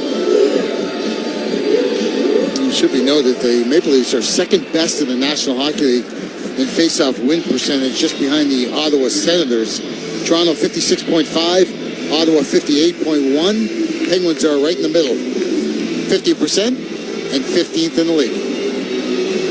The Leafs are in the middle of the pack for their PK, 13th as Crosby wins the draw. Malkin downstairs, almost got the redirection from Crosby on the far side. Sid keeps the puck alive, sweeps it up to the far point for Karlsson. Along the blue line, his pass goes off one of the Leafs, but they keep it alive down to the far corner for Sid. At the circle, up to Karlsson, high slot. Back over to Sid, above the far circle, drags, fires, pad save from Hildeby. Rebound all the way out to the near point for Karlsson. He'll sweep it down low to Malkin at the corner. Pitches it over to the far side. Crosby plays it off the wall. Backhands it up to Karlsson. Touch pass to Malkin near circle. Holds on. Downstairs for Kindle. Centering pass. Kicked out by Hildeby with a punch of the blocker. And now Lorentz will tap it down to the Penguins' end. 1:20 to go on the Penguins' power play. Like that idea. Ben Kindle from the goal line. Nothing fancy. Just threw it into the feet of Hildeby. It bounced up in the air, and more times than not, Sid's going to knock that out of midair for a power play goal. Top power play unit still out there for the Pens with a minute to go on their man advantage. fling it down to the Toronto end of the far corner. Malkin goes for a centering pass to Russ, trying to tuck one home, but Hildeby keeps that one out and then pounces on top of the rebound at the far part of his top of his crease. 53 seconds on the Penguins power play. Second unit will come out. And with Hildeby being 6'7", two thoughts. Number one, you really want to get him moving east to west, right? And number two, don't be afraid to pump fake, like give a half slapper, like maybe head down, like you're gonna shoot it, because at 6'7", he's a butterfly goaltender, right? He goes down early. He's a blocker, right? We use that big frame of his, and if you can get him to go down early, maybe you can just draw it around him a little bit and then snap one up over the shoulder. And the more body you make him move, the more he's got to lug it the other way. The Leafs quickly clear it down again. 30 seconds to go on the Penguins power play. 2-1 Toronto with 3 minutes left in this first. Second unit's out here as Letang snaps it up to Kevin Hayes. He'll rim it around the boards. Hildeby plays it. It goes over to the far side, but they are able to clear it down to the Penguins' end again, near corner.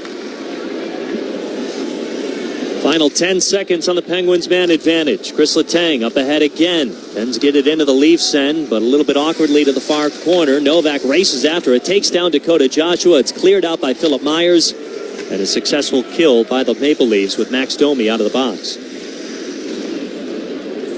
Penguins are out shooting Toronto now 9-4, but they trail 2-1 with 2:20 left in this first period. Blake Lizotte chugs over the Leafs line, takes it down to the corner to the goal line and behind Hildeby's net. Down to the near side, up to the point for Wotherspoon. Wrists one, doesn't get through traffic.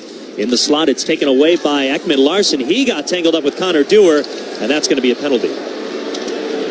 Ekman Larsson had Dewar's stick under his right armpit, and the official with his arm extended up in the air. There's less than 2 minutes to go in this period now as the Leafs take their time on this delayed penalty. It's Matthews skating up through the neutral zone over the Penguins line. Got it to Cowan, but then coughed it up. Penguins have possession, and they will be shorthanded for the first time tonight. Kind of had a feeling that after the first two power plays went the Penguins' way, anything close. Here's your call. Pittsburgh, number 19, minor penalty for hooking. Francis Chiron with the call. And Connor Dewar with the slow skate of shame across the ice to the Penguins' penalty box. Special teams has been good for the Penguins this year, including the PK. They're fifth in the league. They've only allowed one power play goal in their last 6 games. They're 11 for their last 12. Toronto's power play, 26th in the league coming into tonight. Just one power play goal in their last 7 games. Tavares against Lizotte for the draw, and Toronto controls. Matthews at the near point. Saucer it over to Nylander, above the near circle. Down to the corner for Tavares. Back up to Nylander, over to Matthews. One-timer saved by Shelovs. Loose puck kicked over to the slot. Swept away by Danton Heinen, and he gets it out to the neutral zone. No surprise. 5 forwards out here for the Toronto Maple Leafs on the power play. Maybe you can sniff a shorty. Penguins coughed up a shorthanded goal last night to Columbus. They have just one shorthanded goal scored this year. Toronto has given up 2 shorthanded goals. 1:23 to go on the Penguins PK. Easton Cowan over the Penguins line, and Matthew Nyes accelerates down to the corner, but lost the puck. Swings it over to the far side. Tavares settles it. Tops up the puck for a moment. Fight for it. Matthews with it in the high slot now. Down to the circle. Tavares wrists one. Saved by Shelovs. To the left side of his crease to keep it 2-1 Toronto. 67 seconds to go on the Penguins PK, but there's less than 56 seconds to go in the period. Here's the key is Nylander and Matthews, the 2 most dangerous shooters for the Toronto Maple Leafs, are out high, actually acting as defensemen in this formation. They're going to stay with the 5 forwards here on the second half of this minor to Connor Dewar. Tavares to take the draw. He's got Nyes to his left, Easton Cowan to his right, and again Matthews and Nylander out there in the slot. As Matthews, high slot, rips a shot blocker save from Shelovs. Brian Rust from the near corner tries to play keep away. Blake Lizotte will shovel it down to the Toronto end near corner. 40 seconds to go in the period. The Penguins are hoping to finish it shorthanded.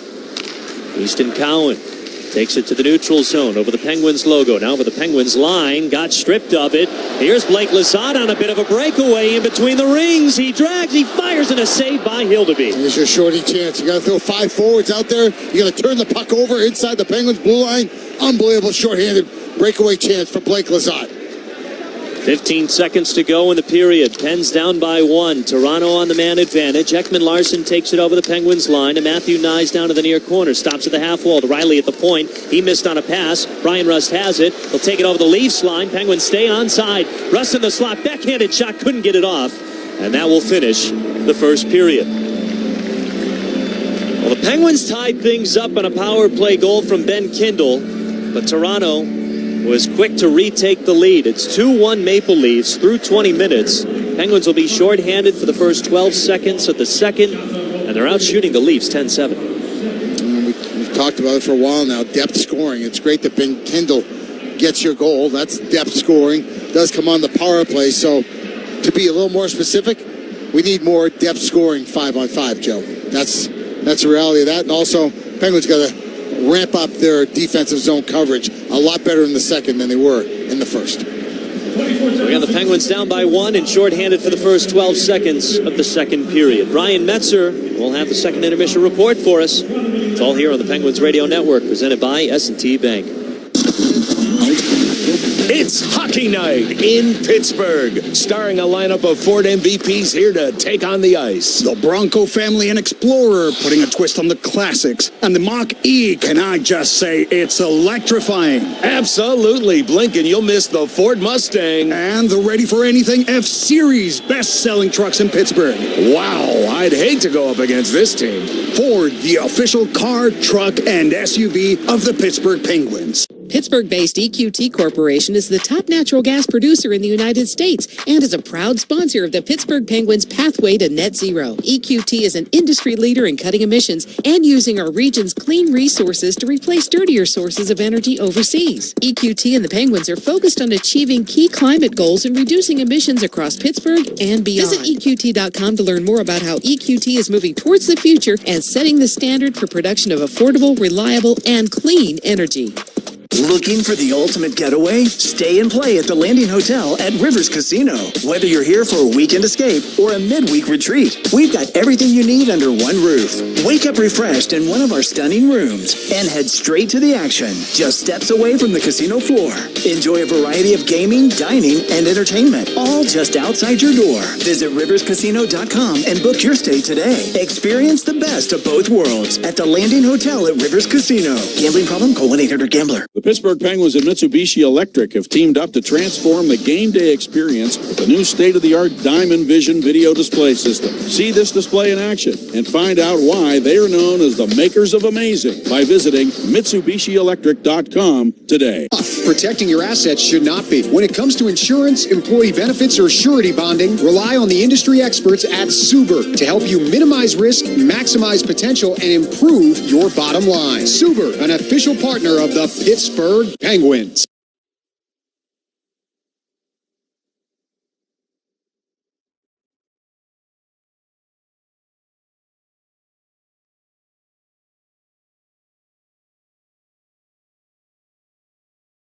This is the Penguins Live Intermission Report. And welcome into our first intermission report, where the Leafs lead the Pittsburgh Penguins 2-1 after one period of play here at PPG Paints Arena. And it's not just the Toronto Maple Leafs. A contingent of their fans are in the house, as is often the case. Brian Metzer here with you, and it was the Leafs who kicked off the scoring. Oliver Ekman Larsson scored his fourth of the season at 6:46 of the opening period from Nyes and Matthews. He had the puck in the corner. He tried to throw a pass to the front. It was deflected by Brian Rust, then off the skate of Wotherspoon before he picked it up and scored on the first shot that the Leafs took in this hockey game. So back to the first shot, first goal situation. Penguins would answer, though, at 8:14. Ben Kindle back on the power play, and, Benny and the Vets go to work, and he scores his sixth of the year at 8:14.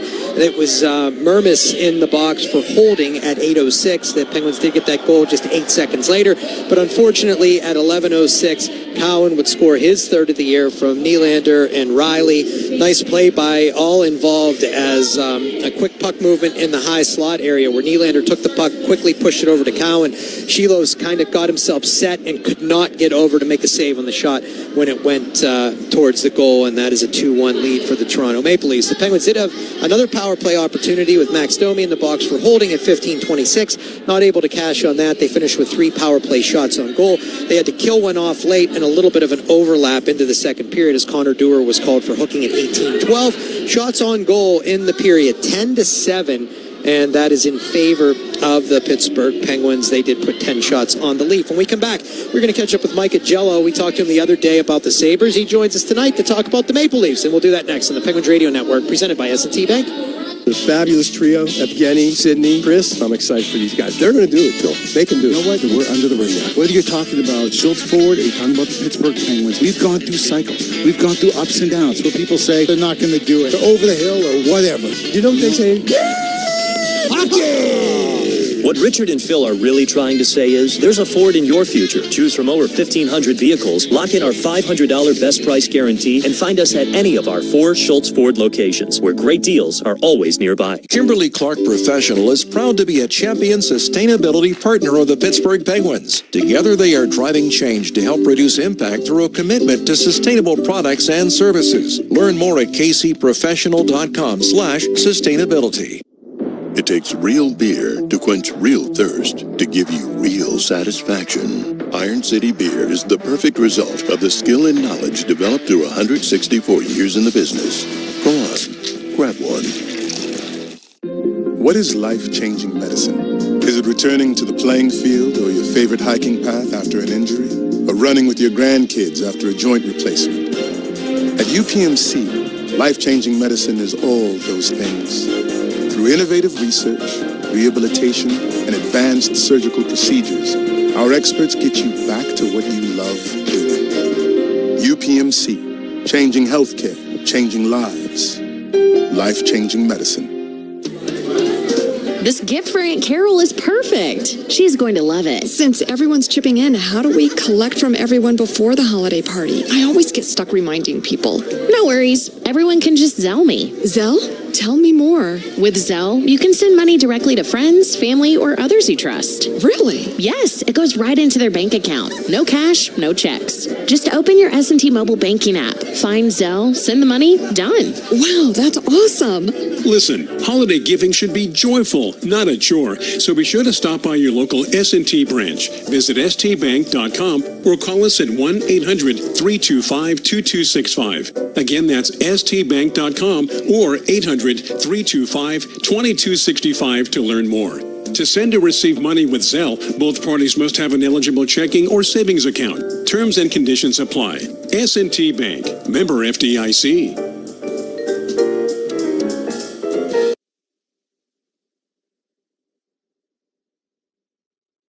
The Pittsburgh Penguins are brought to you by our founding partners, Coca-Cola and the new Coke Zero, founding partner of the Penguins. Now, back to the Penguins Live Intermission Report with Brian Metzer. And welcome back into our first intermission report where the Pens trail the Leafs 2-1 after one period of play here at PPG Paints Arena. Brian Metzer back here with you and now joined by Michael Agello. You know him from the Hockey Hot Stove. He's the co-managing editor there. He's a PHWA member. He's also a co-host on Off the Post Radio. Mike, welcome back. A couple of games. We just do this every other night now, don't we? Yeah, we should do that, Mr. Metzer. It's good to speak to you as always. It's great to get you back on, and we'll get a full segment with you here today. And just what's the vibe check with these Leafs right now? I know the media up there might be as fired up as some of the fans with where their season has gone. They're near the bottom of the Eastern Conference standings, just not off to the start that they envisioned. I mean, their record isn't terrible, but it's not been good enough to get them up the Atlantic Division. No, right now, I mean, they're in the midst of a 6-game road trip, the 2-7 all season on the road, and really, I think they need to win at least 2 of the last 3 games on the road trip to really stay in the mix. They're 5 points out of third place in the Atlantic and 6 points out of the wild card. They're chasing the Penguins, and they need to close the gap. If they fall further behind, they're in real trouble. Yeah, what has been the main bugaboo for them? I know when we talked last time when these two teams met, they were, kind of dealing with maybe a couple of goaltending issues. They get Joseph Woll back in the mix. Obviously, Hildeby's in there tonight. But has that been an issue? Has it been goal scoring, or what is the bugaboo? I mean, it's one problem after another, different things on different days. Goaltending has not been a problem since Wall came back. He's been great in every start. But right now, injuries have been a problem, especially on the right side of the blue line with Brandon Carlo and Chris Tanev. Defensively, they've been inept compared to the way they were last year. They were top 10 in the league with goals in terms of goals allowed. This year, they're down at the bottom, and that's the main reason why they're struggling.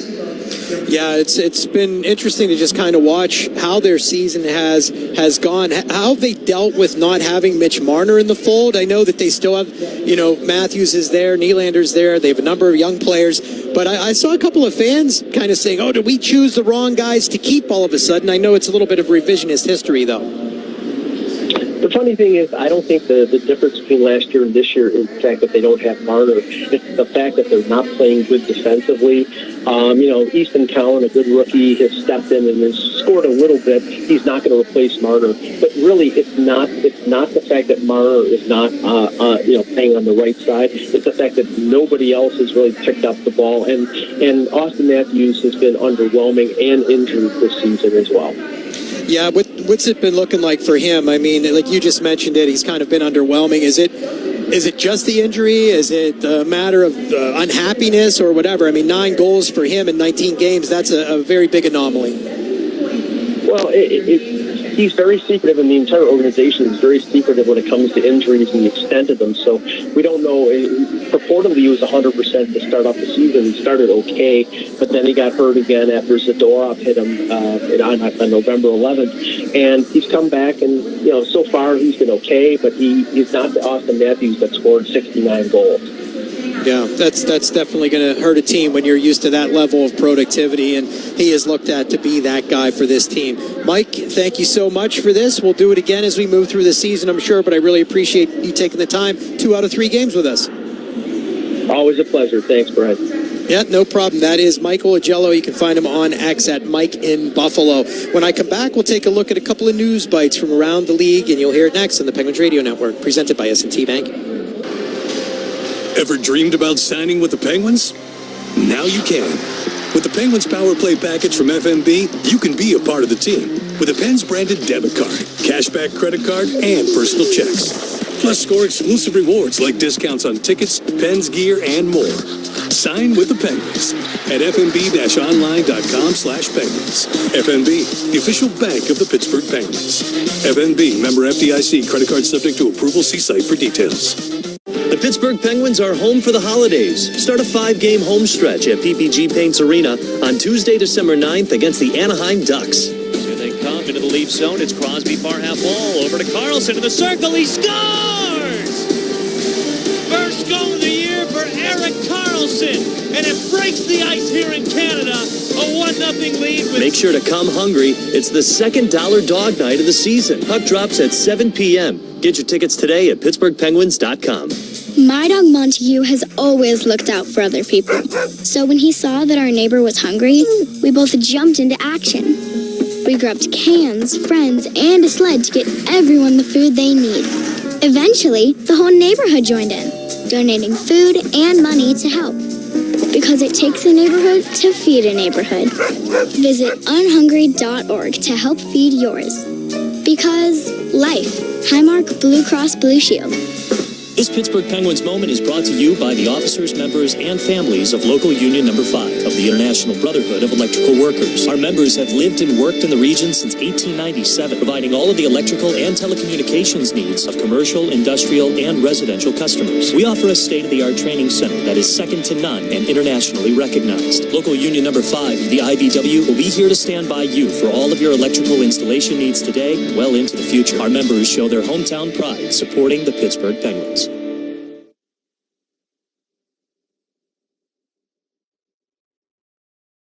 The Pittsburgh Penguins are brought to you by our founding partners, Rivers Casino, Pittsburgh's entertainment destination. Gambling problem? Call 1-800-GAMBLER.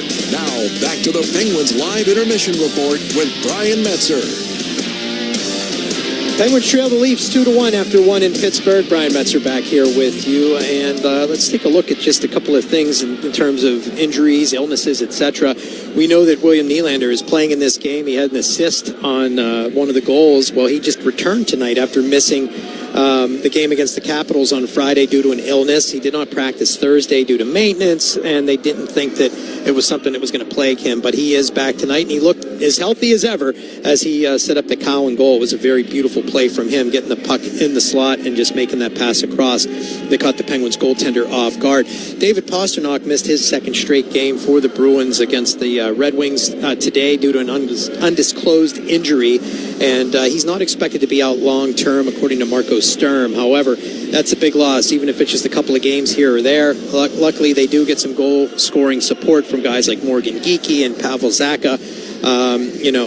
Have been picking up the slack a little bit. Zacha has had his own injury and game missed situations of his own this year that he's had to deal with. Josh Norris, we always keep an eye on him because he was thought to be this young, skilled guy coming into the league. He was going to take the league by storm with the Senators, etc. Well, he's always hurt, and he has been hurt again for the Buffalo Sabres. He could return from an upper body injury against the Minnesota Wild tonight. I didn't see if he's in that lineup yet, so we'll let you know a little later in the evening when we get back together for our next intermission report. But he's missed 23 games after being injured in their opening game of the season back on October 9th, and it's a shame because he has had this plague him throughout the course of his career. When we come back here, second period action. Joe Brand and the old 2-9er Phil Bourque have it for you next on the Penguins Radio Network, presented by S&T Bank. Let it snow, and light the tree, pour some cocoa, and press play on your favorite Christmas memories. Hallmark Radio is here. Have yourself a merry little Christmas. From timeless carols to heartwarming hits of the season, it's the channel that makes every gathering a little brighter and every drive a little merrier. No matter how far away you roam. Hallmark Radio, spreading holiday cheer now for a limited time on Channel 105 on most radios and on the Sirius XM app. The NHL is on Sirius XM. 3-on-1, Connor McDavid, right circle, ditches, gets it back and scores. With your favorite team's calls all season long. It's a power play goal for Matthew Tkachuk. The rivalries, the big goals, the moments you wait for. Plus, insiders to bring you closer to the decisions that shape the league. Commissioner of the NHL, Mr. Gary Bettman. NHL Network Radio, where the hockey talk never stops. On Sirius XM 91 in the car and the Sirius XM app. Hey, Jim Rome here. What's cracking? Hi. Hope you're enjoying the game, and when you're not taking in a game, find us on Sirius Channel 161, XM Channel 206. In fact, we'll be there every weekday afternoon, 3 p.m. to 6 p.m. Eastern Time. If you've got something you want to break down from this game, you know where to find us. Just make sure you have it taken, don't suck. Step your game up. That has never changed. In fact, this show has never changed. We're just back home, and it's great to be there. Sirius 161, XM 206. See you there. Join me, Gord Stellick, and Scott Laughlin as we recap the night that was on NHL Morning Skate, weekday mornings at 7 a.m. Eastern on NHL Network Radio, Sirius XM 91.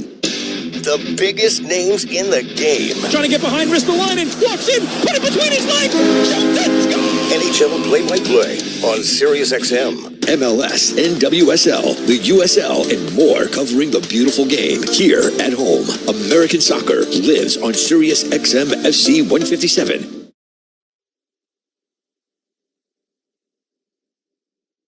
Let's pause 10 seconds for station identification on the Penguins Radio Network, presented by S&T Bank.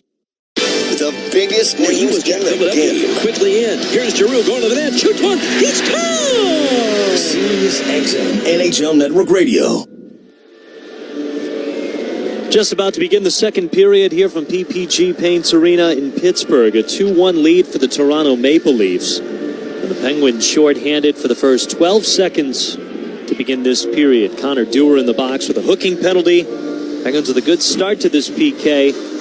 Almost had a shorthanded chance from Blake Lizotte, as Borky had mentioned. 5 forwards on the Toronto power play, and it looks like that's who will start off and hopefully finish off the 12 seconds of this penalty. Yeah, I think because of 12 seconds here, they're going to throw OEL, Oliver Ekman-Larsson, out here as a safety valve, and yeah, they're going to double down here and make sure they don't give up another shorty chance. As Morgan Riley's out there too, so just a normal formation with just 12 seconds for the Leafs. Oliver Ekman Larson with a goal already in the first period. He's got a 9-game point streak. Drop of the puck. It's won by Toronto. They'll backskate it in their own zone. 6 seconds to go on the Penguins penalty. Austin Matthews slings it over to Domi near side. Penguins will pump it up ahead. Connor Dewar with the box open, trying to get out. The official was in the way as the puck went right in front of the play. And now the Penguins are offside. So the Penguins kill off the penalty. We begin this second period. Opening faceoffs brought to you by number 1 Cochrane. Go one better. The Penguins in their home black sweaters attacking from right to left with Artur Shilovs in net. The Toronto Maple Leafs in their trademark road white sweaters attacking from left to right. Dennis Hildeby in net for the Leafs. And the Penguins we're giving credit for 10 shots in that first period. And 7 of the 10 came from Evgeny Malkin or Sidney Crosby. 4 from Gino. Sid had 3. I think Malkin had the first 2 of the entire game. And it's 2-1 Toronto as the Leafs take it through the neutral zone. Nyes feeds Riley. Far side. Centering pass looking for Nyes. And a puck fluttering in front of Shilovs. He stops it. It pops out. The Penguins take it the other way. Carlson cruising over. Koppanen over to Lazat. Far circle. Drags and fires. Pad save from Hildeby. And the Maple Leafs will get it out of their zone. Toronto captain Austin Matthews gets it over the Penguin line. Chucks it down to the near corner. Ryan Shea flips it along the boards. But Wotherspoon settles it down. Flings it over to Shea. I was talking about the bottom 6. If you're not going to score, then you absolutely need to do something to help the Penguins win the hockey game, or at the very least, when Joe and I are walking out of the building, we want to be having a little chit-chat and saying, oh, how about so-and-so, and how about so-and-so? Yeah, he didn't have up on the score sheet, but what a hockey game he had. More times than not, we say that about Blake Lazat. We had conversations about him the other day, and I feel like I said, and I truly believe, he's been the most consistent player for the Penguins. Very consistent. Over the past couple of years, in terms of all the different roles that they use him for, especially on the penalty kill. Evgeny Malkin will take it over to the far side. He gets stripped to the puck, though, as Tavares chips it down to the corner. Brian Rust sweeps it away. Ryan Shea snaps it up ahead to Rust. He's scored in back-to-back games. Gives it to Malkin. Far circle to Heinen. Quick shot got blocked by Philip Myers. Toronto springs it over to the far side to keep it away. Now Nicolas Roy gets his pass deflected. Goes into the Toronto bench with 2 minutes gone in this second period. It's still 2-1 Maple Leafs. Bill, you have those numbers handy for the Toronto Maple Leafs in second periods? I sure do. Let's have them again. 33 goals allowed by the Leafs. 22 goals scored. That's the biggest difference they have in periods this year. Penguins are a modest +2. That's very interesting about the Leafs.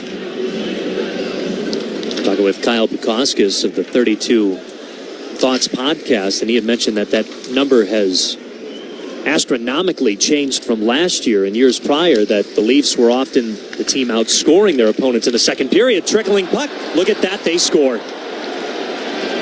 A shot from the near point. It bounced off some traffic, and it looks like Bobby McMahon with the last touch. Just a fluttering puck right past Artur Shilovs. It's 3-1 Toronto. Are you kidding me? Yeah, you know where this all started? It started with the turnover by Ryan Graves to Bobby McMahon. That set everything in motion. And then just a ridiculously bad bounce. Just the off-the-back foot wrister by Morgan Riley. I still have not seen the deflection. Have you?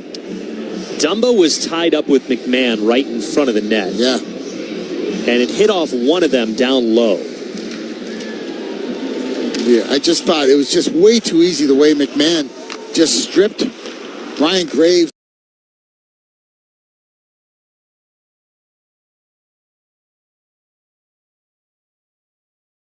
of the puck. Graves falls down. He can't hunt down McMahon. Eventually gets to Morgan Riley. He just wrists it towards the cage. I take it back. McMahon was in front of Dakota Joshua, who was tangled up with Matt Dumba. Evgeny Malkin. He was there chasing McMahon, and he let McMahon go. This is a stop by Dennis Hildeby. Yeah, McMahon's stick was angled down low. He caught the puck in midair, and it went tumbling down. It looked like the last touch was off of Dumba's skate.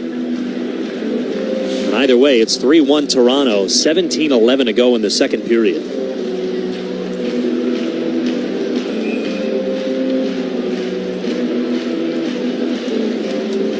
Crosby will take the draw against Matthews. Captain against captain. And the Leafs chip it up but not out. It's pawed down by Karlsson. Toronto has to touch this. Yeah, none of the Pens can touch it because otherwise it's a hand pass. And they'll blow the whistle and keep it inside Toronto's zone.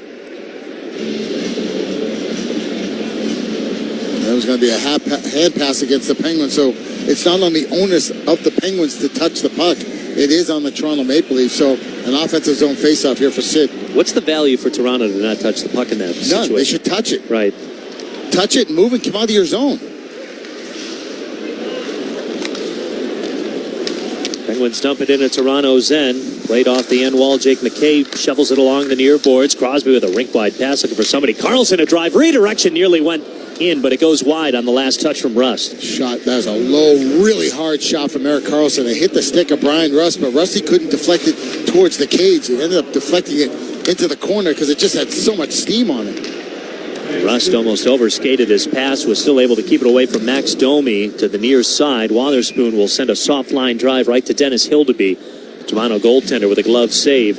Keeps it 3-1 Maple Leafs with just 3.5 minutes gone in the second period. And Joe, if there's ever an example on why you just risk pucks towards the cage, it's the McMahon goal right there. As Morgan Riley didn't have anything going on. He saw some traffic in front. He had his head up. He's out by the center point, out by the blue line. He just slings it towards the net. It hits the stick of McMahon, gets a generous bounce, and a 2-goal lead for the Toronto Maple Leafs. Own goal for the Penguins is still the power play goal from Ben Kindle. Speaking of which, he's got the puck in the Leaf zone. Far circle, accelerates, fires, pad save. Loose puck in the slot, tumbles just wide as Tavares will kick it up to the near side, now to the neutral zone. There you go. That Hildeby, that big behemoth of a goaltender, he's down early and just kicked that puck right out to the slot on a harmless shot by Kindle. Here's Hayes to Koivunen. Couldn't finish off a shot, only got a touch of the puck.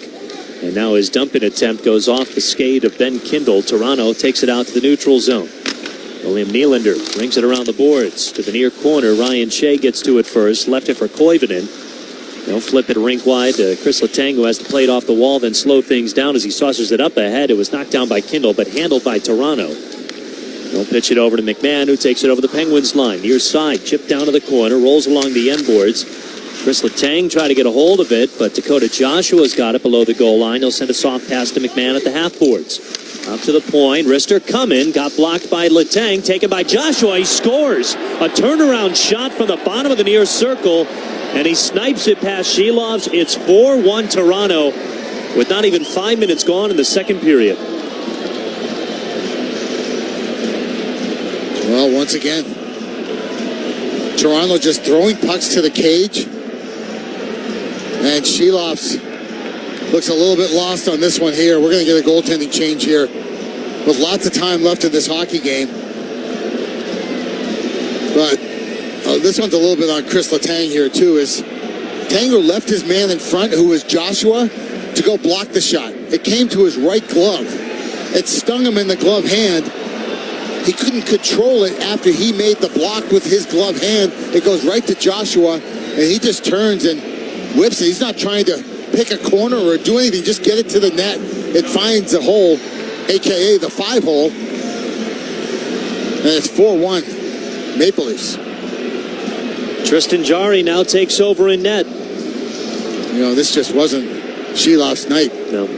First shot, first goal, and now he's got 4 goals on 9 shots. Jarry, who's riding a 2-game win streak and has won 6 of his last 7.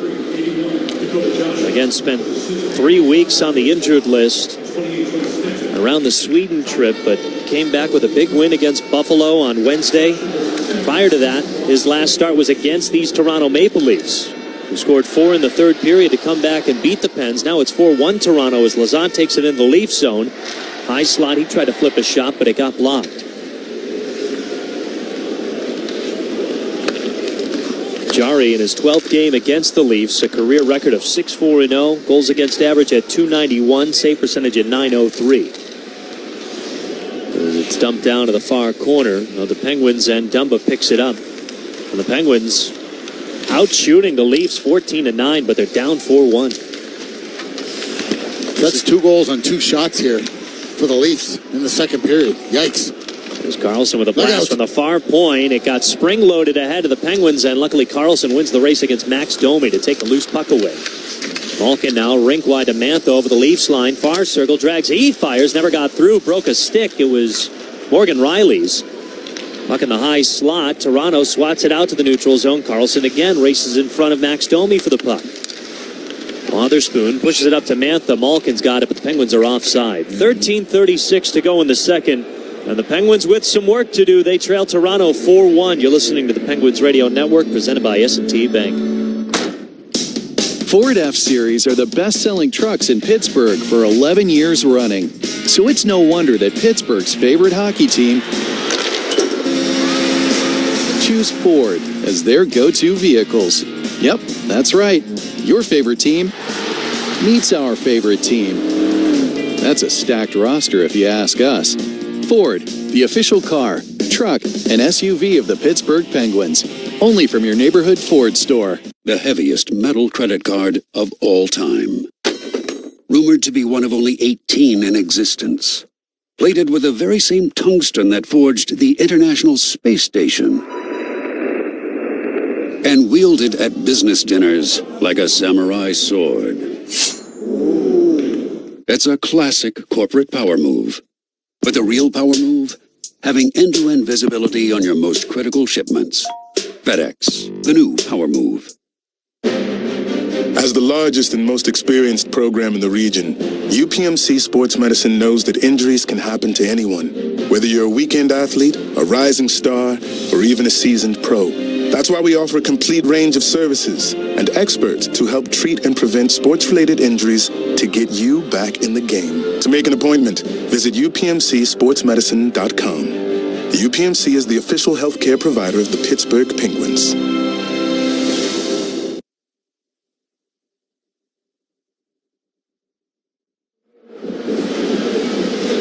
Penguins now down by 3 to the Toronto Maple Leafs. 13:36 to go in the second period. The Penguins have made a goaltending change, as Tristan Jarry is now in for Artur Shilovs, who allowed 4 goals on 9 shots in 2 of the last 2. That's back-to-back games. Shilovs has been pulled. We'll go back to that game against the Minnesota Wild. 4 goals on 10 shots. And since starting the season, where Shilovs won 3 of his first 4 starts, he's only has 1 win since. And that's the game against the Washington Capitals, where the Penguins were up 3-0. The Caps came back to make it 3-3, and the Penguins were able to get a couple late in the third period to win that game 5-3. So things not going that swimmingly for Artur Shilovs right now. And it all started with a shutout against the New York Rangers on opening night. As the Leafs in the Penguins zone fired a quick, tough angle shot from the near corner. Jarry pushed it out of the way. Penguins now dump it down into Toronto's end. It's sent over to the far side. Easton Cowan kicks it to his stick. Now Ryan Rust takes the puck away in the slot. He shovels it over to Wotherspoon, out of his reach in the corner, settles it down off the wall. Up to Rust at the point, over to Shea, a one-timer, and a blocker save from Hildeby, punching it out towards the slot. Now Tavares into the Penguin zone. It's Cowan on the near side. Rolls around at the half wall, brings it over to the point, to the high slot, over to the far side. McCabe races after it, shovels it down as Nylander feeds it back up to McCabe. The Stetcher above the near circle. McCabe again at the point. Now Nylander sweeps it over to the far circle for Waugh. He'll swing it over to Cowan. Far circle, plays it off the end wall. It goes bouncing over to the near corner. Wotherspoon chops at it, can't get it past Stetcher though. And now Ryan Shea will crank it out along the far boards. 12:15 to go in the second period. Penguins down 4-1. Toronto struck first. The Penguins tied things up in a power play goal. Maple Leafs with the next 3. As there's Ville Koivunen with a loose puck in transition over the Leafs line. He tries to feed it to Kindle, and a sprawling save by Hildeby to his left. Love that saucer pass from Koivunen to Kindle. And Kindle just couldn't find a hole on Hildeby. Kindle keeps it alive, but fires it over to the far point. No one was there. Those are the types of passes we saw from Ville Koivunen towards the end of last year a lot. Yep. But Again, Koivunen with 7 assists in 8 games. His first year in the NHL. Now a stretch pass ahead, but Penguins are offside. It was a stretch pass looking for Koivunen into the Maple Leaf zone.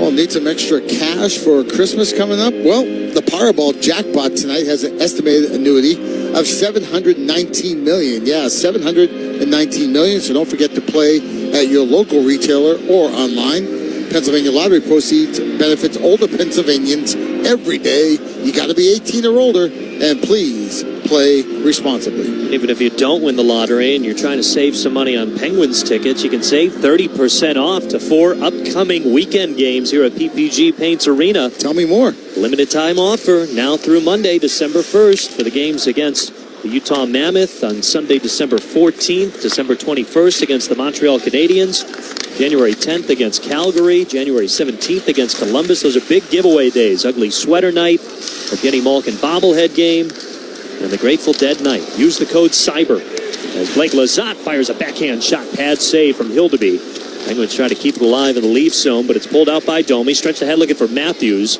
Matt Dumba takes it away. Got it to Lizotte. He did a nice job evading a big check from Dakota Mermis. Leafs have it in their own zone. They send it rink wide. It's played off the wall by Myers up to the neutral zone for Knies. He carries it into the Penguins zone. Got it past Ryan Graves. Matthews pinned into the boards by Parker Wotherspoon. Still comes away with the puck to the high slot. It's shoveled up over to the far corner. Jari torching his stick up into the air trying to pry the puck down, but he just missed.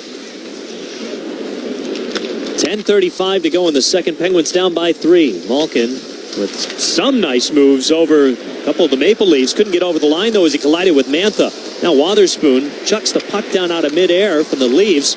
Penguins tried to go in transition, but it bounced off the stick of Malkin. Here come the Leafs in the Penguin zone. McMahon with a backhanded pass went wide of Dakota Joshua. Goes over to the far corner. Penguins will control.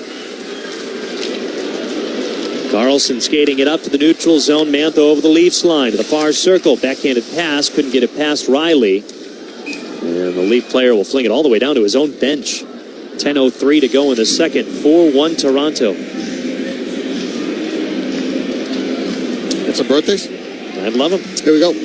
Andre Schuster, 35. Jared Spurgeon, 36. Matt Irwin, 38. Tanner Glass, 42. Brad May, 54. Neil Broughton, 66. Jody Gage, 66. Bob Berry, 82. And the late Pavel Dimitra.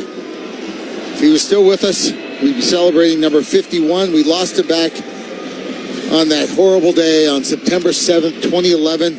At the age of 36, Pavel Dimitra, part of that plane crash with Lokomotiv Yaroslavl. Final day of November. Penguins will start the month of December in Philadelphia, beginning a 3-game road trip. As the Leafs take it into the Penguin zone, they feed it over to Tavares. He got his pocket pick from Danton Heinen. Stretch pass ahead, looking for Crosby. Couldn't connect. Right now, it looks like Heinen on the line with Brian Rust and Sidney Crosby. They've got the puck in the Leaf zone. Feed it to Shea near circle. Take it down to the corner, in behind the net. Curls around far circle. One-timer Rust saved by Hildeby. It's loose, and it gets kicked out to the slot. They blow the whistle, but Hildeby clearly never had the puck. Yeah, late whistle there. That puck disappeared underneath the gear of Hildeby. And Sidney Crosby tried to dislodge it. And very late whistle. And some good pressure there by the Penguins. It's 4-1 Toronto with 9:17 to go in the second. You're listening to the Penguins Radio Network, presented by S&T Bank. Let's focus on what matters. The push for the fantasy football playoffs is on. Doesn't matter where we are right now. We got to make the postseason, and ultimately we got to win the league. If you don't make the playoffs, what's this all for? The experts of Sirius XM Fantasy Sports Radio are here to lead you to fantasy football glory. His floor is higher. I'll take the higher floor as opposed to the higher ceiling. Fantasy Sports Radio, Channel 87 in the car, and on the Sirius XM app, where fantasy football championships are won. Hockey 24/7 on Sirius XM NHL Network Radio. Connor Bedard. Nobody said last year was bad, but what we're seeing now, he's the dog on the bone. It was almost as if he had some cement in his skates last year, and he wasn't F1 ever. He's different. This has been different. He wasn't bad last year. He was good. Now he's great right now.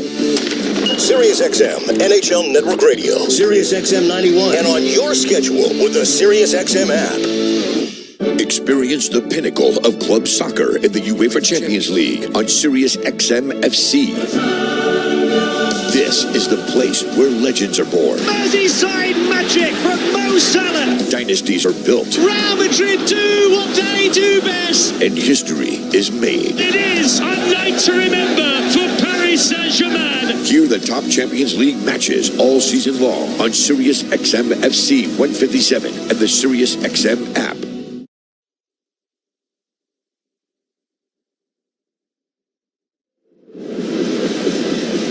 Penguins down by 3. It's 4-1 Toronto as the Maple Leafs have picked up 2 goals in this second period. We've got 9:17 left in it. Despite the Penguins doubling up on Leafs shots, 18-9.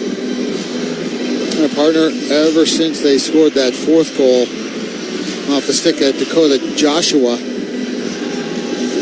and Tristan Jarry has come in the game, they've gone close to 6 minutes without another shot on goal. So, you never know how these things go. You got almost half a hockey game here to go. You just got to get the next one. They just tried to feed Kevin Hayes on the doorstep. It's Karlsson at the far half wall. Snap pass, pad save by Dennis Hildeby. Toronto takes it back the other way. It's Roy leaving it at the near wall in the Penguin zone. Now flung around the boards by Erik Karlsson. Over to the corner. Ville Koivunen picks up the loose puck, shovels it to Wotherspoon. We'll take it down into the Leafs and around the boards. Hildeby slowed it down, but Koivunen first to get there far corner. Tried to chip it over to Ben Kindle. Koivunen digs it out. Karlsson snap pass. It popped up, went over the net. Now in front of the crease as Hazel feed Wotherspoon. He fires a shot, doesn't get through traffic. Koivunen wraparound shot goes wide of the net. Karlsson at the far point to Wotherspoon high slot to Koivunen near circle. Down to the corner, over to the far circle. Karlsson a wrister high of the net. Rebound all the way up to the near point. Wotherspoon with it. Here's Kindle high slot to Koivunen in the circle. He went for a cross-ice pass. It went off the skate of one of the Leafs. Out to the neutral zone it goes. You just need to rip that puck. Rip the puck. You had the Leafs on their heel. Look out. Turnover, Ben Kindle. Austin Matthews fires it wide of the net. Banged off the end boards. Matthews still plays it in the corner. Brings it up to the point. Sends it down to Max Domi in the circle.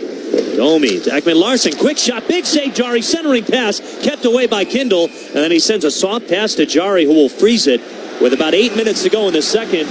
And now Matthew Nyes tied up with Parker Wotherspoon. Nyes loses his helmet. And the officials break up the scrum. Penguins down by 3 with 8 to go in the second period. Oh, that's all healthy stuff. As long as they don't take Wotherspoon by himself. And that looks like the way it's going to go. Oh, boy. I don't know if I agree with this. Just take them both.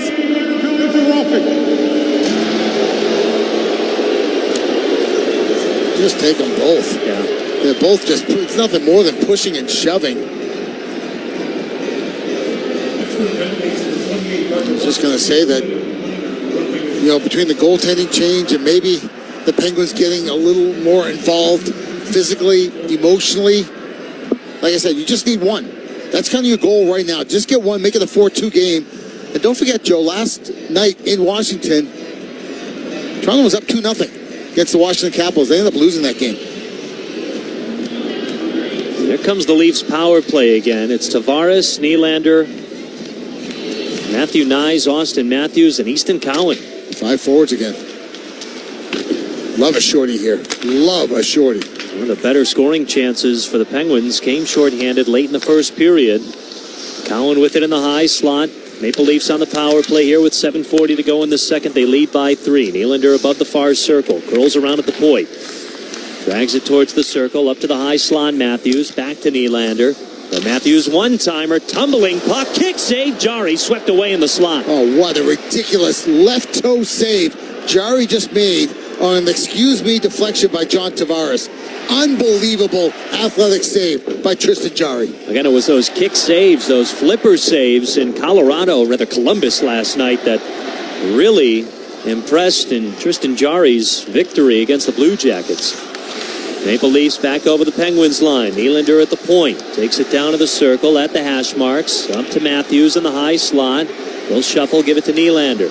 Nylander downstairs to Tavares. Back to Nylander towards the slot to Matthews. A wrister. Never got through traffic.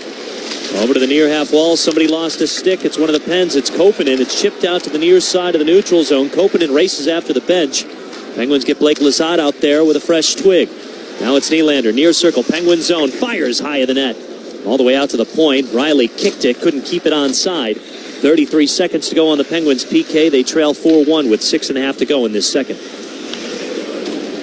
Morgan Riley over the Penguins logo. Chips it over to the far corner to the right of Tristan Jarry. Bobby McMahon slammed into the boards along the end wall. Fight for the puck in the near corner. McMahon comes away with it. Got it to Waugh. Just jumped over the stick of Morgan Riley.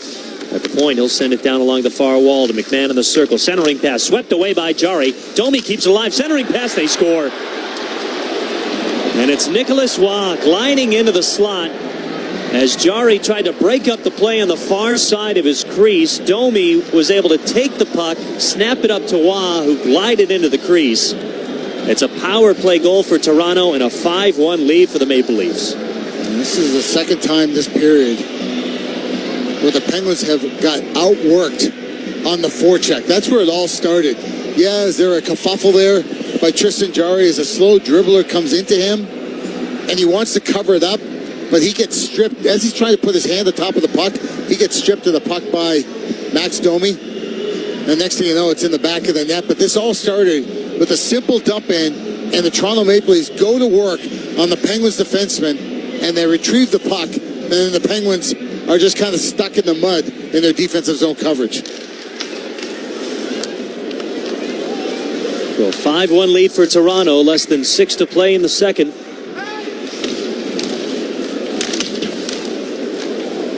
The Penguins had a short-lived tie as Wotherspoon tried to keep the puck onside, pawing it down. The Penguins are offside, and we'll go to break. 5:47 to go in the second.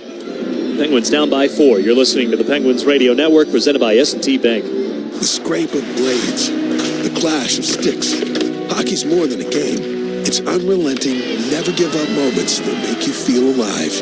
And so you commit to the weekly ups and downs, the long road to the playoffs. You wear your heart on your sleeve and your jersey with pride. And when you're there for your team, the NHL shop is there for you. Check out the largest selection of official NHL gear at NHLshop.com. Fanatics experience. At UPMC Hillman Cancer Center, we believe cancer care shouldn't just be good enough. It should be life-changing. As the region's only National Cancer Institute designated comprehensive cancer center, we provide groundbreaking treatments and innovative clinical trials with renowned cancer specialists and a compassionate support system for patients and their families. Discover more at upmchillman.com/lifechanging. It takes all of us to take action and bring awareness to create a better community and environment. Penguins Pledge brings together key Penguins business partners with a common goal to create a more environmentally conscious community. Together with our Pledge Impact partners, Davey Tree, Excelitas, Duquesne Light Company, and WM, Penguins Pledge is a commitment to a better and more sustainable Pittsburgh. Learn more at pittsburghpenguins.com/Penguins Pledge.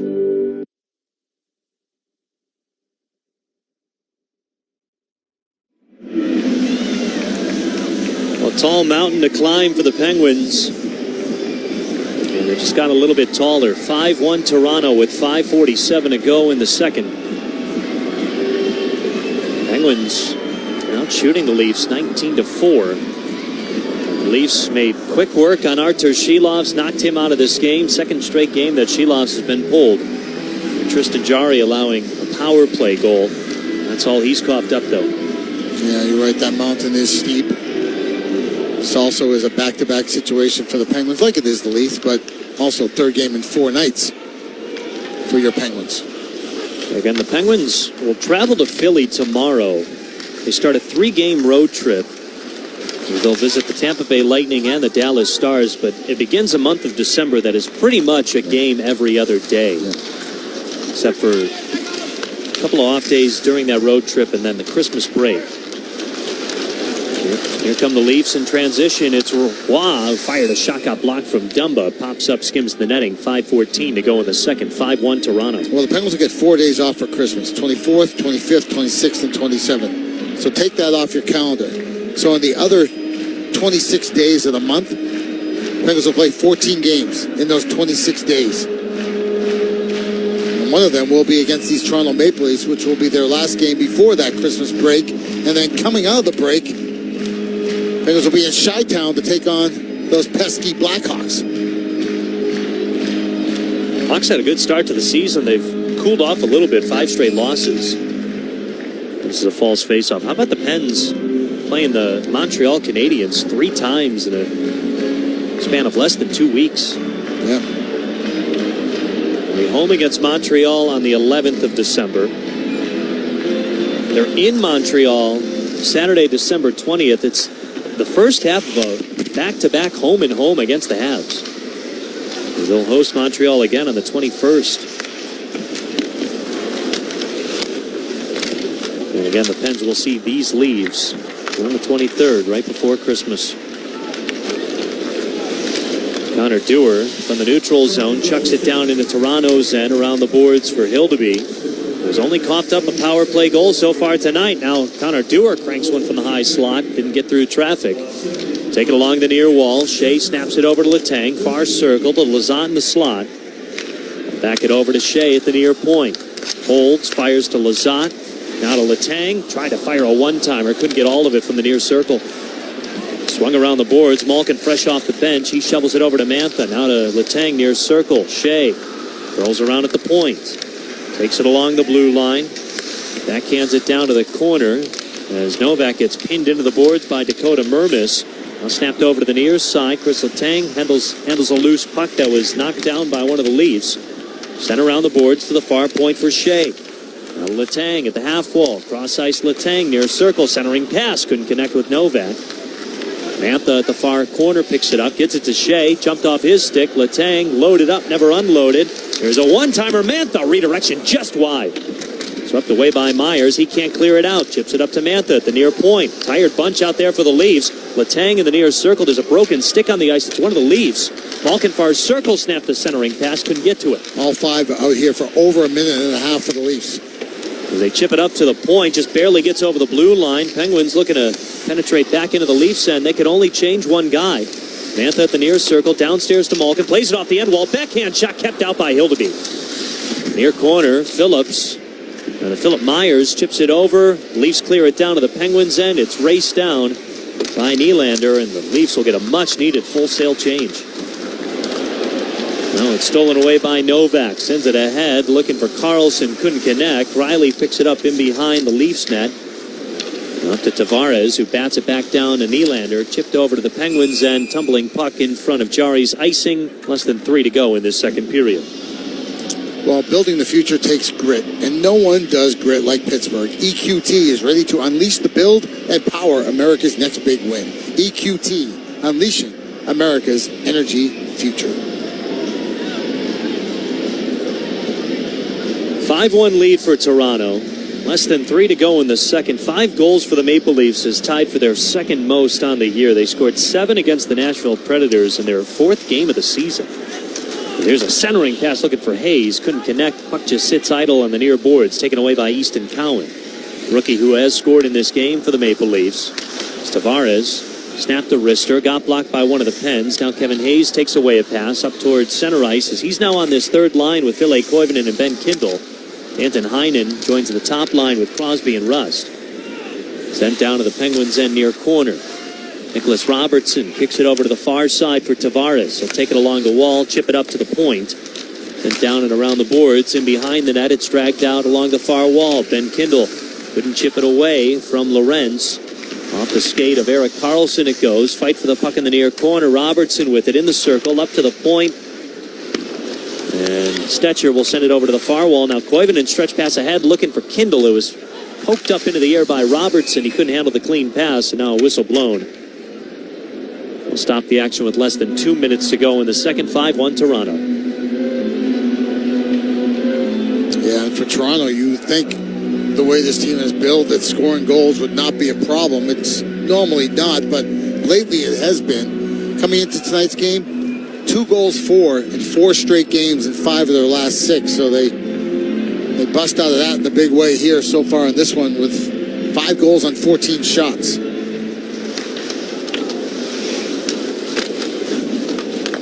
Penguins with it again in Toronto's zone. Crosby behind the net, flips it up to Ryan Graves about the far circle. His pass got kicked away by Dakota Joshua, goes into the Penguin zone.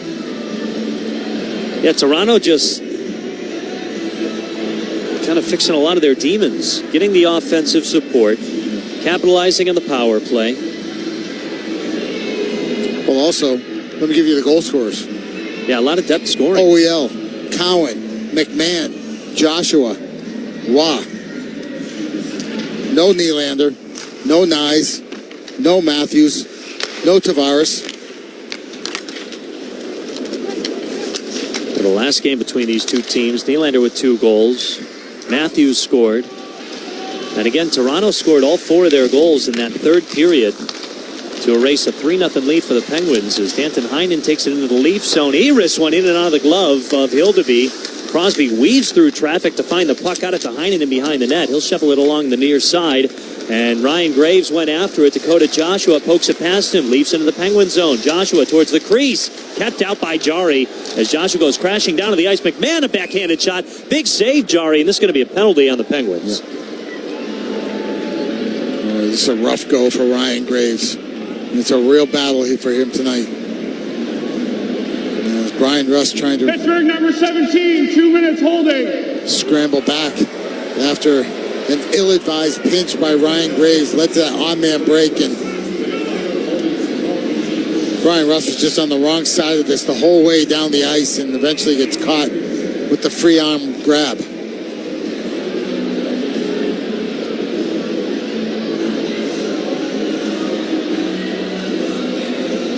So the Leafs back on the power play. They win the draw. It's Matthews along the blue line. Sends it down to the far corner for Nylander. They'll flip it up to the point for Cowan. Snapped over to Matthews. Near circle. High slot Cowan. Takes it to the far point. Tavares the deep slot. To Nylander far circle. Curls around. Hangs on to Matthews high slot. Wrists one wide of the net. Bangs off the end boards. Went through the wickets of Cowan. He'll still flip it up to Matthews at the near point. Back to Cowan. Near circle.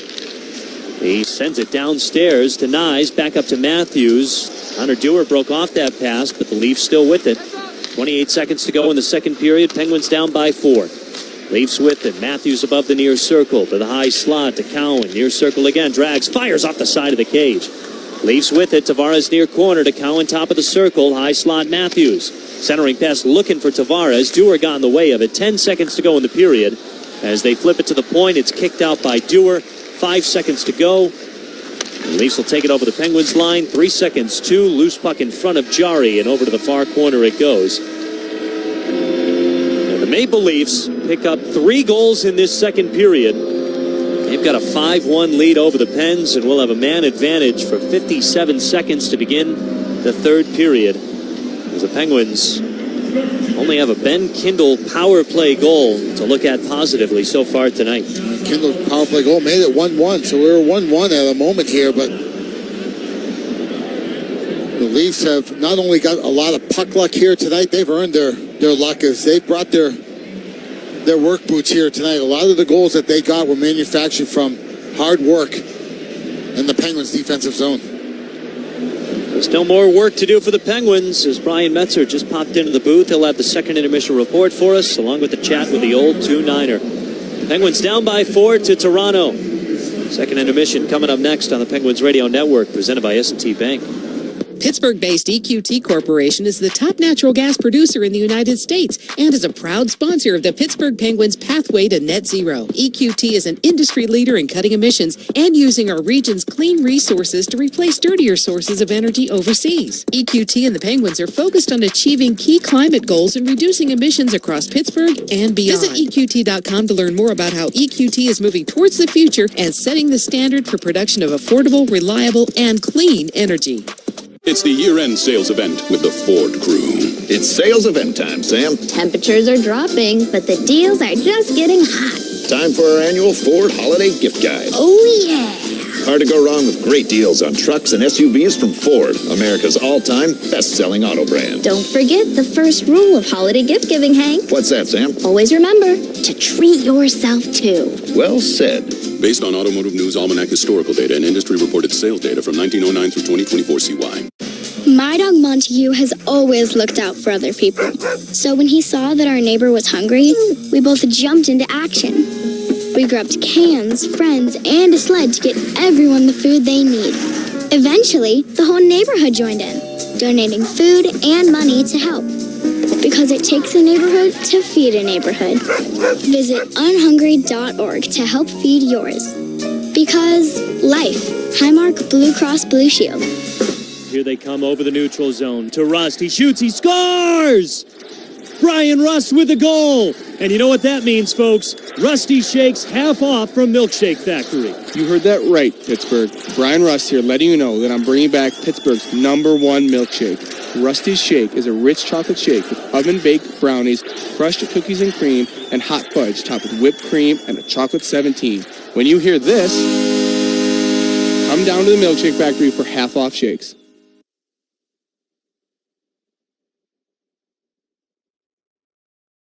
This is the Penguins Live Intermission Report. And welcome into our second intermission report, where the Penguins find themselves down 5-1 to the visiting Toronto Maple Leafs. Brian Metzer here with you. And if you thought last night's second period was bad, well, this one certainly trumped that. The Penguins allowed a couple of goals early in the period. The first came at 2:24 from McMahon, his 6th of the season. Riley and Ekman-Larsson with the helpers on that one. And then Dakota Joshua scored his 3rd of the season from Roy and Stetcher at 4:53. And that would be all for Artur Shilovs on the night. He would get the hook at that point, and that makes his save percentage in his last 8 starts now, where he's won just one game, .886. So that's a far cry from the number he put up when he was among the league leaders in that stat just a few weeks ago. But they weren't done, though. The Leafs would find a way to get another one in the period at 13:58 when Roy would score his second from Domi and McMahon. That was on the power play. I mentioned that it came at 13:58, and it was Parker Wotherspoon in the box for roughing there. Penguins just never really got a whole lot going. They did get some chances, ended up with 10 shots in the period, but I don't know that Hildeby was ever truly tested. One of the best shots that they had, or opportunities that they had, came just 46 seconds in when Blake Lizotte had a really nice look from the face-off dot, probably one of the first shifts of the game, and Hildeby was able to make a nice save on that one. They're still out shooting the Leafs now in the game, 20-15. Jari faced just 5 shots after coming into the game and playing 15:07 of that period. But they need to get a lot more going in their favor if they want to try and salvage a point in this one. Not sure it's going to be possible down 4. However, anything is possible in this year's National Hockey League. When we come back, we will talk to the old 2-9er Phil Bourque, and you'll hear it next on the Penguins Radio Network, presented by S&T Bank. What are 2 things the Pittsburgh Penguins have in common with Cleveland Brothers Equipment Company?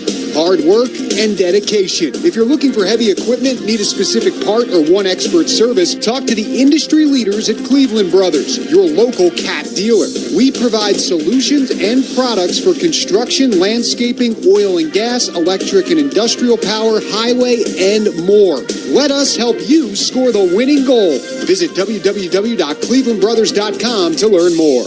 Hey, Pens fans, Penguins Foundation Cyber Weekend deals are here, including stocking stuffers like our Let's Go Pen set or a top shelf tote to stay warm this winter while repping your hometown team. Make this your one-stop shop for the Penguins fan in your life. Score some great holiday gifts with our limited time Shop Penguins Foundation discount, available now through Monday, December 1st. All shoppers will enjoy a 20% discount on shop orders when using the code CYBER20. Some exclusions apply. Support the mission of the Pittsburgh Penguins Foundation by visiting shop.pittsburghpenguinsfoundation.org, and let's go Pens. Pittsburgh-based EQT Corporation is the top natural gas producer in the United States and is a proud sponsor of the Pittsburgh Penguins' pathway to net zero. EQT is an industry leader in cutting emissions and using our region's clean resources to replace dirtier sources of energy overseas. EQT and the Penguins are focused on achieving key climate goals and reducing emissions across Pittsburgh and beyond. Visit EQT.com to learn more about how EQT is moving towards the future and setting the standard for production of affordable, reliable, and clean energy.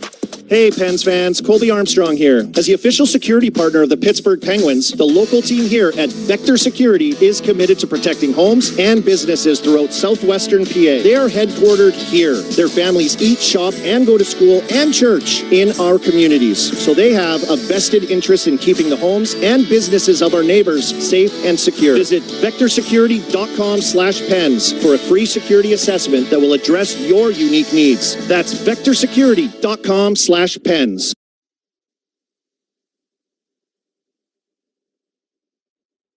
This is the Penguins Live Intermission Report. Maple Leafs 5, Penguins 1 after 2 in Pittsburgh. Brian Metzer back here with you, and now joined by the old 2-9er Phil Bourque for some great hockey talk. And Borky, I'll start off with this. How frustrating is it when you have a sustained shift like the Penguins had towards the end of that period? Don't even get a shot on goal. By my count, they had 2 blocks, 2 missed shots, but they were in the zone for almost a minute. You got to get more going. You got to get more going, and they've had chances to just throw pucks at the net. And there's been some, I call it shot off the pad, right? Pass off the pad, whatever you want to call it. They've had those opportunities, but they weren't even close to the rebounds. Hilgeby is a big goaltender, and when he goes down in that butterfly position, there's kind of get those flippers going, low, hard off the far pad. There's going to be a rebound there. And so I just wish the Penguins would go to that a lot more. And, they've been guilty a few times of overpassing or passing up the opportunity to just rip pucks low and hard towards the net. Well, especially as you said, with a big boy like that, he's a little bit of an unknown commodity. I know he's been around for a while, hadn't played the Penguins before, but it's a guy that you would think they could have, not, want to rip on the guy, but you should be able to feast on a goalie like that. No, his numbers weren't great coming in, and you're right, a big blocker. And I mentioned, in the first period that over the years, the Penguins have had success against goaltenders 6'6", 6'7". Hilgeby is 6'7", because they've gone to that they've pre-scouted and they've stuck to that game plan of either lots of traffic, and lots of just funneling pucks and not being over selective. And saying, oh, wait a minute, I'll look for something better. I think they've been guilty of that a few times when they have generated some offense. Do you think that we are close to maybe seeing Tristan Jarry start to be the number one guy, just based on what we've seen from Artur Shilovs? I mean, it's .886 save percentage in his last 8 starts. No, you can't get away from that. And it's not passing the eye test. Right? And I think a combination of Shilovs has dipped and Tristan Jarry seems to get traction now, right? His confidence is starting to ooze and making some big saves, timely saves, and he just seems to be in a good place on and off the ice, Tristan Jarry, and I think that the team feeds off that also. But, I think there should be a little level of concern here with Artur Shilovs. Yeah, I mean, obviously back-to-backs come into it, but if you're going to be playing every other day as they do starting the second week of December, I think Tristan has a good chance to jump in there. What are your thoughts on when we might see Rutger McGroarty up here? He scores every night in Wilkes, and they've been a little anemic offensively. I know they got the goals they needed last night, but lately, offense has been a problem. How far is the drive from Wilkes-Barre to Philly? Should we go pick him up? Maybe Monday. The Penguins leave tomorrow for Philadelphia, play the Flyers.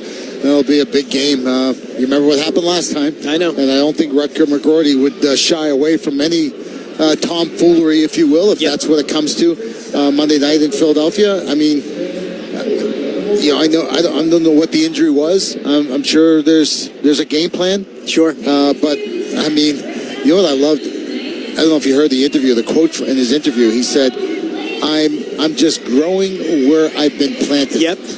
What a line, huh? It's stuck with me all day long.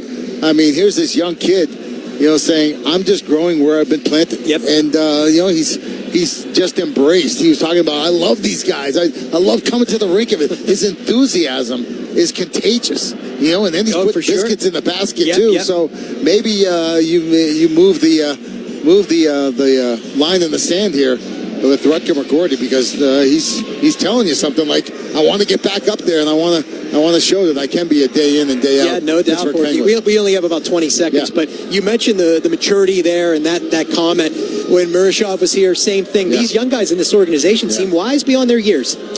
Yeah, I think that's throughout the league. There's a lot of guys that they're taught the right and wrong way. They have advisors. They have a crew, right? Starts earlier, right? It starts early, 14, 15 years old. So I think that's a byproduct of that. Okay, great. Thanks for this, Borky, and we'll do it Monday when the Cross 8 State kicks off. Can't wait. All right, that is the old 2-9er Phil Bork, and as we just said, we'll do it again then. Always love talking to Borky during Pens Flyers games. When we come back, some news from around the league, so stay tuned for it on the Penguins Radio Network, presented by S&T Bank. What is life-changing medicine? Is it returning to the playing field or your favorite hiking path after an injury? Or running with your grandkids after a joint replacement? At UPMC, life-changing medicine is all those things. Through innovative research, rehabilitation, and advanced surgical procedures, our experts get you back to what you love doing. UPMC, changing healthcare, changing lives. Life-changing medicine.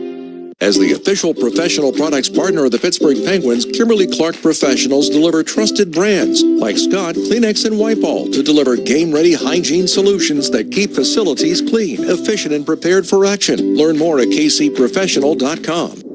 It takes real beer to quench real thirst, to give you real satisfaction. Iron City Beer is the perfect result of the skill and knowledge developed through 164 years in the business.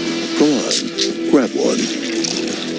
Tender Care Learning Centers, the early education professionals, has been providing quality child care and preschool education for over 40 years. To find one of our 20 convenient locations near you, visit tendercarelc.org. Tender Care Learning Centers is the child care provider of the Pittsburgh Penguins.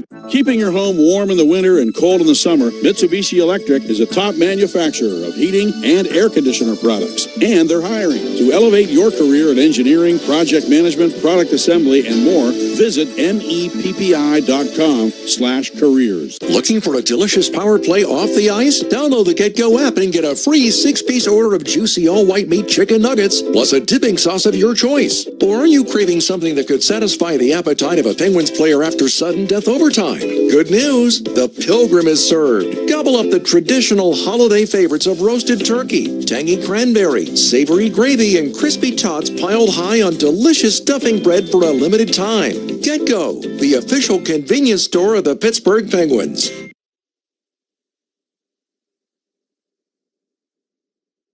This segment of the Penguins Live Intermission Report is brought to you by Smith's Hot Dogs, proud sponsor of the Penguins, and official hot dogs at PPG Paints Arena. And welcome back into our second intermission report where the Pens trail the Toronto Maple Leafs 5-1 after 2 periods of play here in Pittsburgh. And let's take Brian Metzer here with you, of course. Let's take a quick look around the league. I got a big injury news or a piece of news to report for the New York Islanders. Kyle Palmieri, who everyone was going nuts about because he had a beautiful assist the other day after being hurt in the corner, gets up, pops the stick of the Flyers defenseman, still sets up a teammate for a goal. Well, as he hobbled to the bench, everybody thought the worst, and unfortunately it is 6 to 8 months for him with an ACL injury and surgery. And if there's any silver lining, it is for the Penguins. That's a guy that loves playing them. 15 goals, 30 points in 42 career games against the Penguins. But the Islanders will not have him available for the rest of this one, and that's a shame because he's a really good player, really hard-nosed, gets to the net. And that play, if you haven't seen it, just search Palmieri assist on X and you'll find it. It was a beautiful play against those same Philadelphia Flyers that the Penguins will run into on Monday night. Just pops the defender's stick, sets up the teammate for the goal, and then hobbles off. So real Warrior stuff. You love to see that when you're looking around the National Hockey League. We could use some Warrior stuff here in Pittsburgh. Penguins down 5-1 after the 2 periods of play. Haven't had much to show for their 20 shots on goal. You heard Borky talking about it. Not a lot of traffic getting to the puck-off pad. When you get the rebound opportunity, that would be a good place to start. Just get those big legs moving and get some pucks bouncing around in his feet and maybe get yourself a dirty one early in the period, and you can maybe start to build another third period comeback as the Penguins did just last night against the Columbus Blue Jackets. It was nice to turn the tide on them, and it would be nice to turn the tide on the Maple Leafs here tonight. Whenever we come back, third period action with Joe Brand and Phil Bork on the Penguins Radio Network, presented by S&T Bank. You've got the dopest 90s hits on 90s on 9. From boy bands to girl groups. If you wanna be my lover. From ballads to bangers. Hosted by iconic former MTV VJ Downtown Julie Brown and Grammy winner singer-songwriter Lisa Loeb. 90s on 9. Channel 9. And listen at home with the Sirius XM app. hockey 24/7 on Sirius XM NHL Network Radio. Connor Bedard. Nobody said last year was bad, but what we're seeing now, he's the dog on the bone. It was almost as if he had some cement in his skates last year, and he wasn't F1 ever. He's different. This has been different. He wasn't bad last year. He was good. Now he's great right now. Sirius XM NHL Network Radio, Sirius XM 91, and on your schedule with the Sirius XM app. Experience the pinnacle of club soccer in the UEFA Champions League on Sirius XM FC. This is the place where legends are born. Merseyside magic from Mo Salah. Dynasties are built. Real Madrid do what they do best. And history is made. It is a night to remember for Paris Saint-Germain. Hear the top Champions League matches all season long on Sirius XM FC 157 and the Sirius XM app. Join me, Gord Stellick, and Scott Laughlin as we recap the night that was on NHL Morning Skate, weekday mornings at 7 a.m. Eastern on NHL Network Radio, Sirius XM 91. The biggest names in the game. Trying to get behind Ristolainen, walks in, put it between his legs, shoots it, score! NHL play-by-play on Sirius XM. The best hockey lives here. Burns gets it back, stick handles to the backhand, moves in front, score! NHL play-by-play on Sirius XM.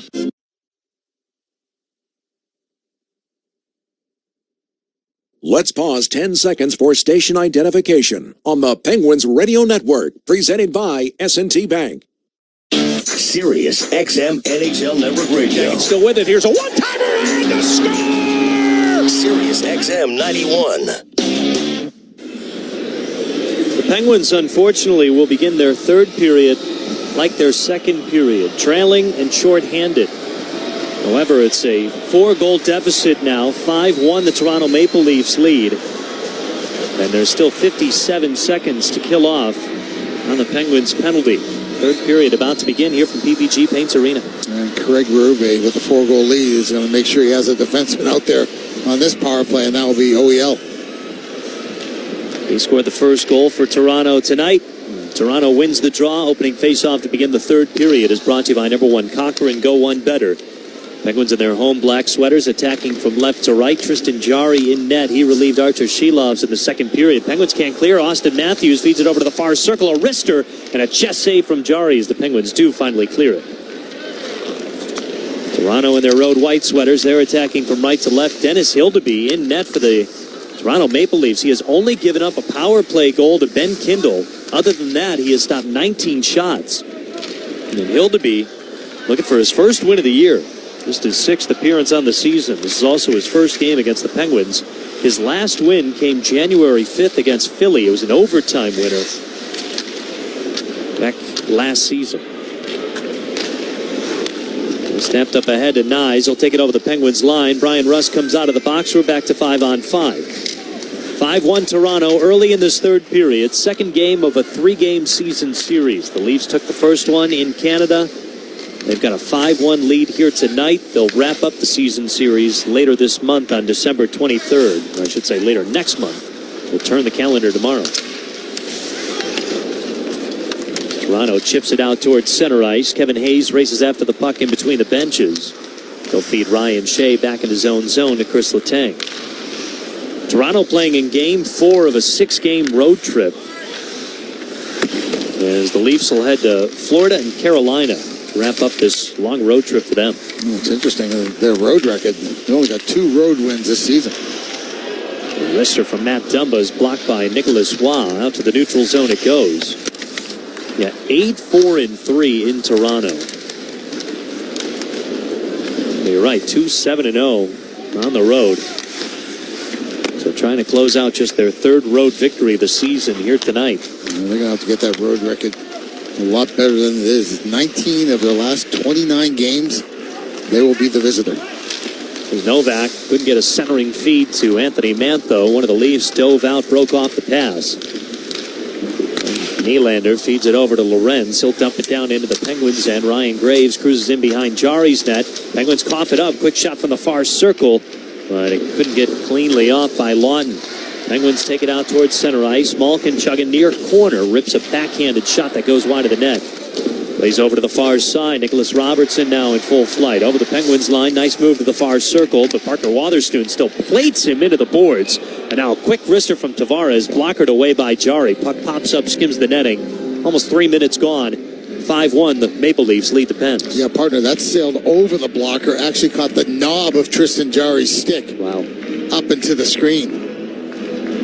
What a play by Robertson. He gained the zone with his speed and then backed into the Penguin zone and kind of backpedaling into the corner. He drew all the attention. Nobody looked over their shoulder.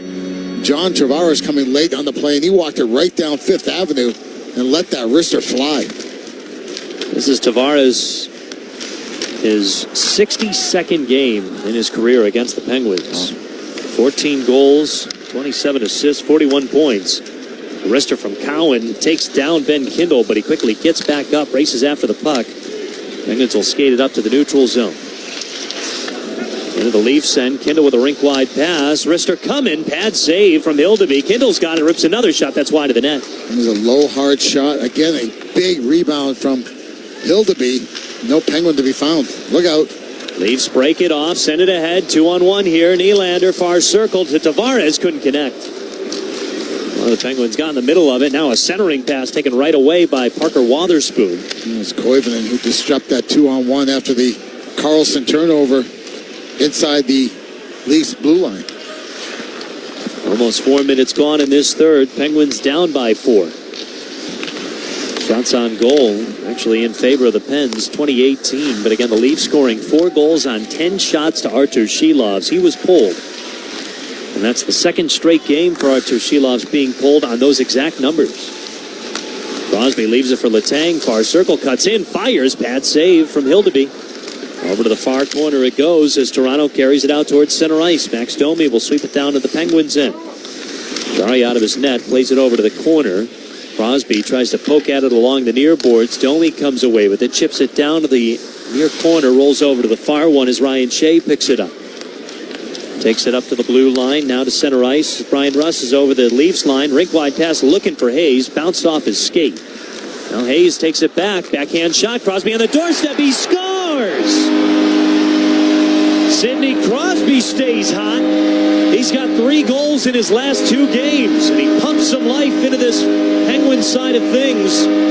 5-2 Toronto here in the third period. Well, there's those lightning quick hands of Sidney Crosby.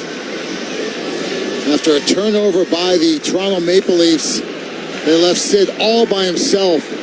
And even the long legs of Hildeby could not stop this backhand. As Sid was right on the doorstep, and somehow he was able to go from backhand, forehand, backhand, again, right on top of the blue paint, and just rip the backhand just inside the far post to the left of Hildeby as he went down early and just could not get that left pad out quick enough. And Sidney Crosby makes it 5-2. 15:23 to play in the third. So Crosby now with 641 career goals.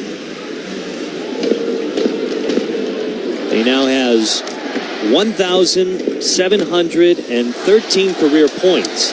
He's 10 away from Mario. 10 away from Mario on points. And he's 49 goals away from Mario on goals. Excuse me, 39.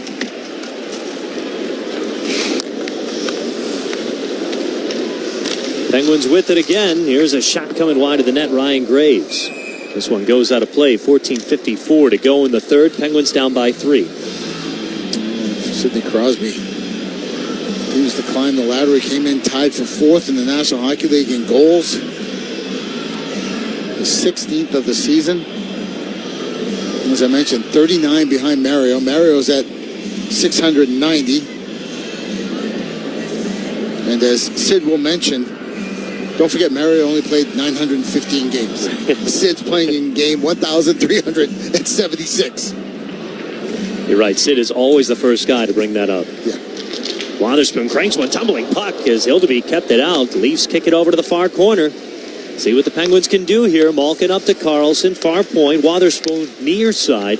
Gets it down to the corner. Mantha sweeps it over to Novak. Back to Mantha, centering pass just wide as Hildeby kicked it wide as Malkin was on the doorstep. I think it might have gone off the side of the net, partner. What a setup there. From Mantha to Malkin in the back door. Imagine if that one went in. Oh, baby, you'd get this raucous crowd involved, and you never know what might happen. Penguins are back in the Leafs zone. Drop it down to the corner. Novak fights for it. Malkin sweeps it up the boards to Mantha. Along the wall, he drags it to the half boards. Pass intended for Wotherspoon ended up going by Novak, but the Leafs take it away. Now Lorentz will carry it up towards center ice with some speed. Over the Penguins line. Carlson breaks it off. Drags it around. Lawton gets it ahead to Kindle. He's over the Leafs line in the slot. Got it to Koivunen and tried to poke it. It went wide though. Anton Hyman in behind the net. Tries to kick it over to Koivunen. He'll take it to the corner. Sweep it up to Letang at the near point. To Ryan Shea, far side. He wrists the one. He goes right off Cowan. He knocks it out of midair. Tumbling puck stopped by Cowan. He feeds it to Robertson. He'll carry it to the neutral zone. Cut off by Letang though. 13:33 to go from Pittsburgh. The Penguins down by 3. They finally end a trend of 4 straight unanswered by the Leafs as a quick wrister from the high slot sizzled wide. Pops up on a play. 13:23 to go in regulation. Penguins down 5-2. And Sidney Crosby gets the Pens back on the board. You're listening to the Penguins Radio Network presented by S&T Bank. Your home for the biggest stories in the league is SiriusXM NFL Radio.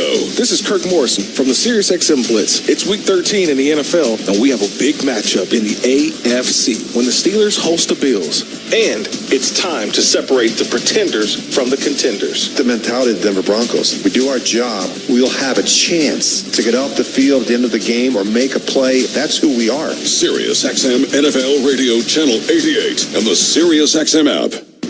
Hockey 24/7 on Sirius XM NHL Network Radio.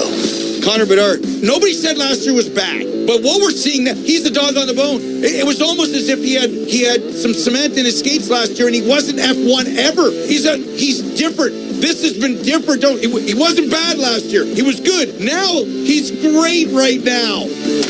Sirius XM NHL Network Radio, Sirius XM 91, and on your schedule with the Sirius XM app. Join me, Gord Stellick, and Scott Laughlin as we recap the night that was on NHL Morning Skate, weekday mornings at 7 a.m. Eastern on NHL Network Radio, Sirius XM 91. The biggest names in the game. Trying to get behind, wrist the line, and walks in, put it between his legs, shoots it, score! NHL play-by-play on Sirius XM. Hockey lives here. Suzuki sweeps it. There's a chance. Rebound, Caulfield shoots and scores. NHL play-by-play on Sirius XM.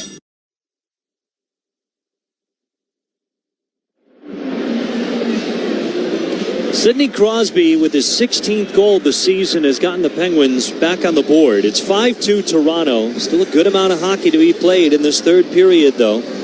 13:23 to be exact. We'll get a face-off to the left of Tristan Jarry. As Crosby's now scored in back-to-back games, it's 3 goals in his last 2 games.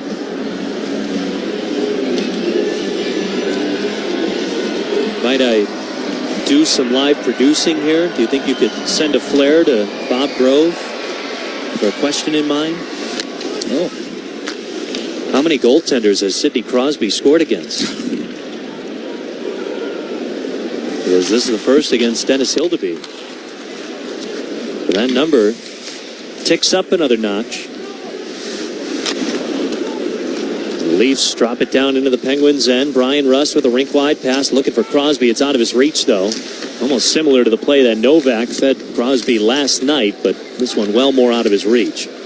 Domi will take it over the Penguins' line now. Drops it for Matthews. Far circle. Wrister, he scores. What a snipe.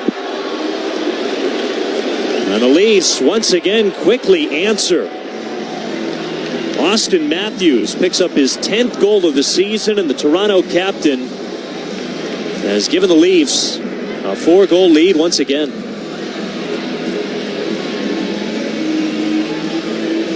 Brian Rust is at the forward playing defense on this play, and Austin Matthews is a smart player.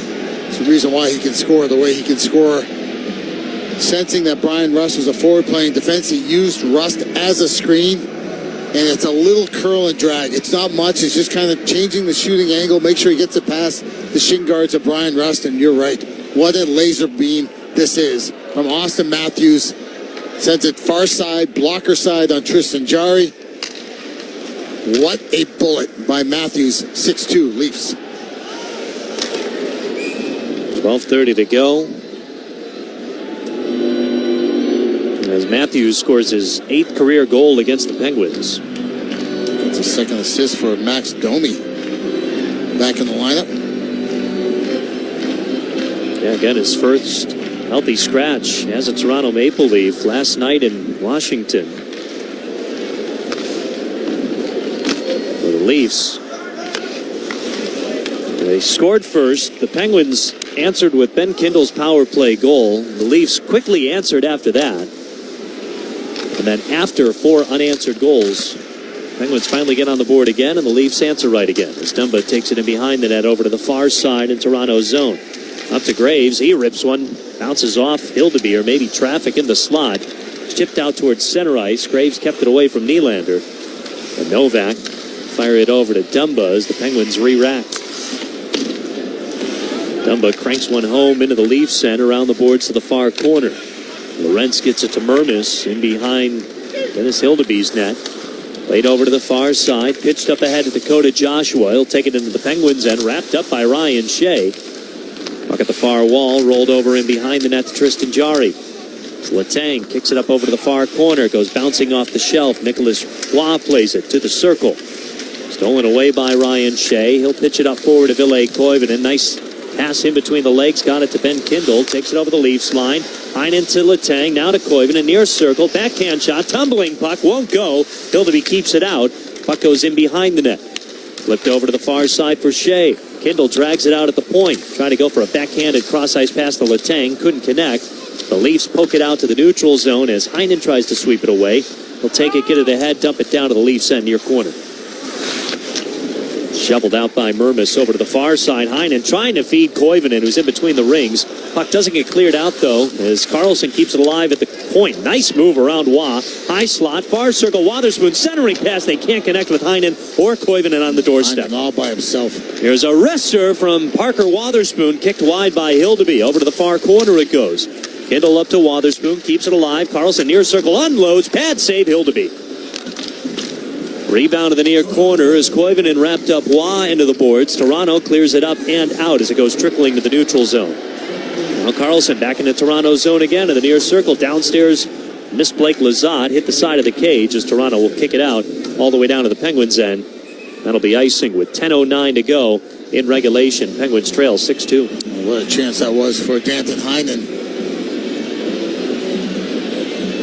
As he showed the stick. Was that Parker Wotherspoon coming from the point? Yes, it was. He showed the backhand to Wotherspoon, and Wotherspoon gave it to him on the forehand. He was all by himself in front. He wanted some kind of a redirect, but because he committed to the backhand show, he got jammed up when he had to come across the body. Brian Rust with a wicked one-timer. Kevin Hayes, oh boy, got thrown down to the ice. Thought maybe a whistle would be blown, and then it almost looked like Toronto wanted a whistle blown too. Russ checking with Big Hazy to see if he's okay. He's going to stay out there. I don't know, was that whistle because they thought he was injured? If that's the case, he might have to go off, but no, is it for another reason?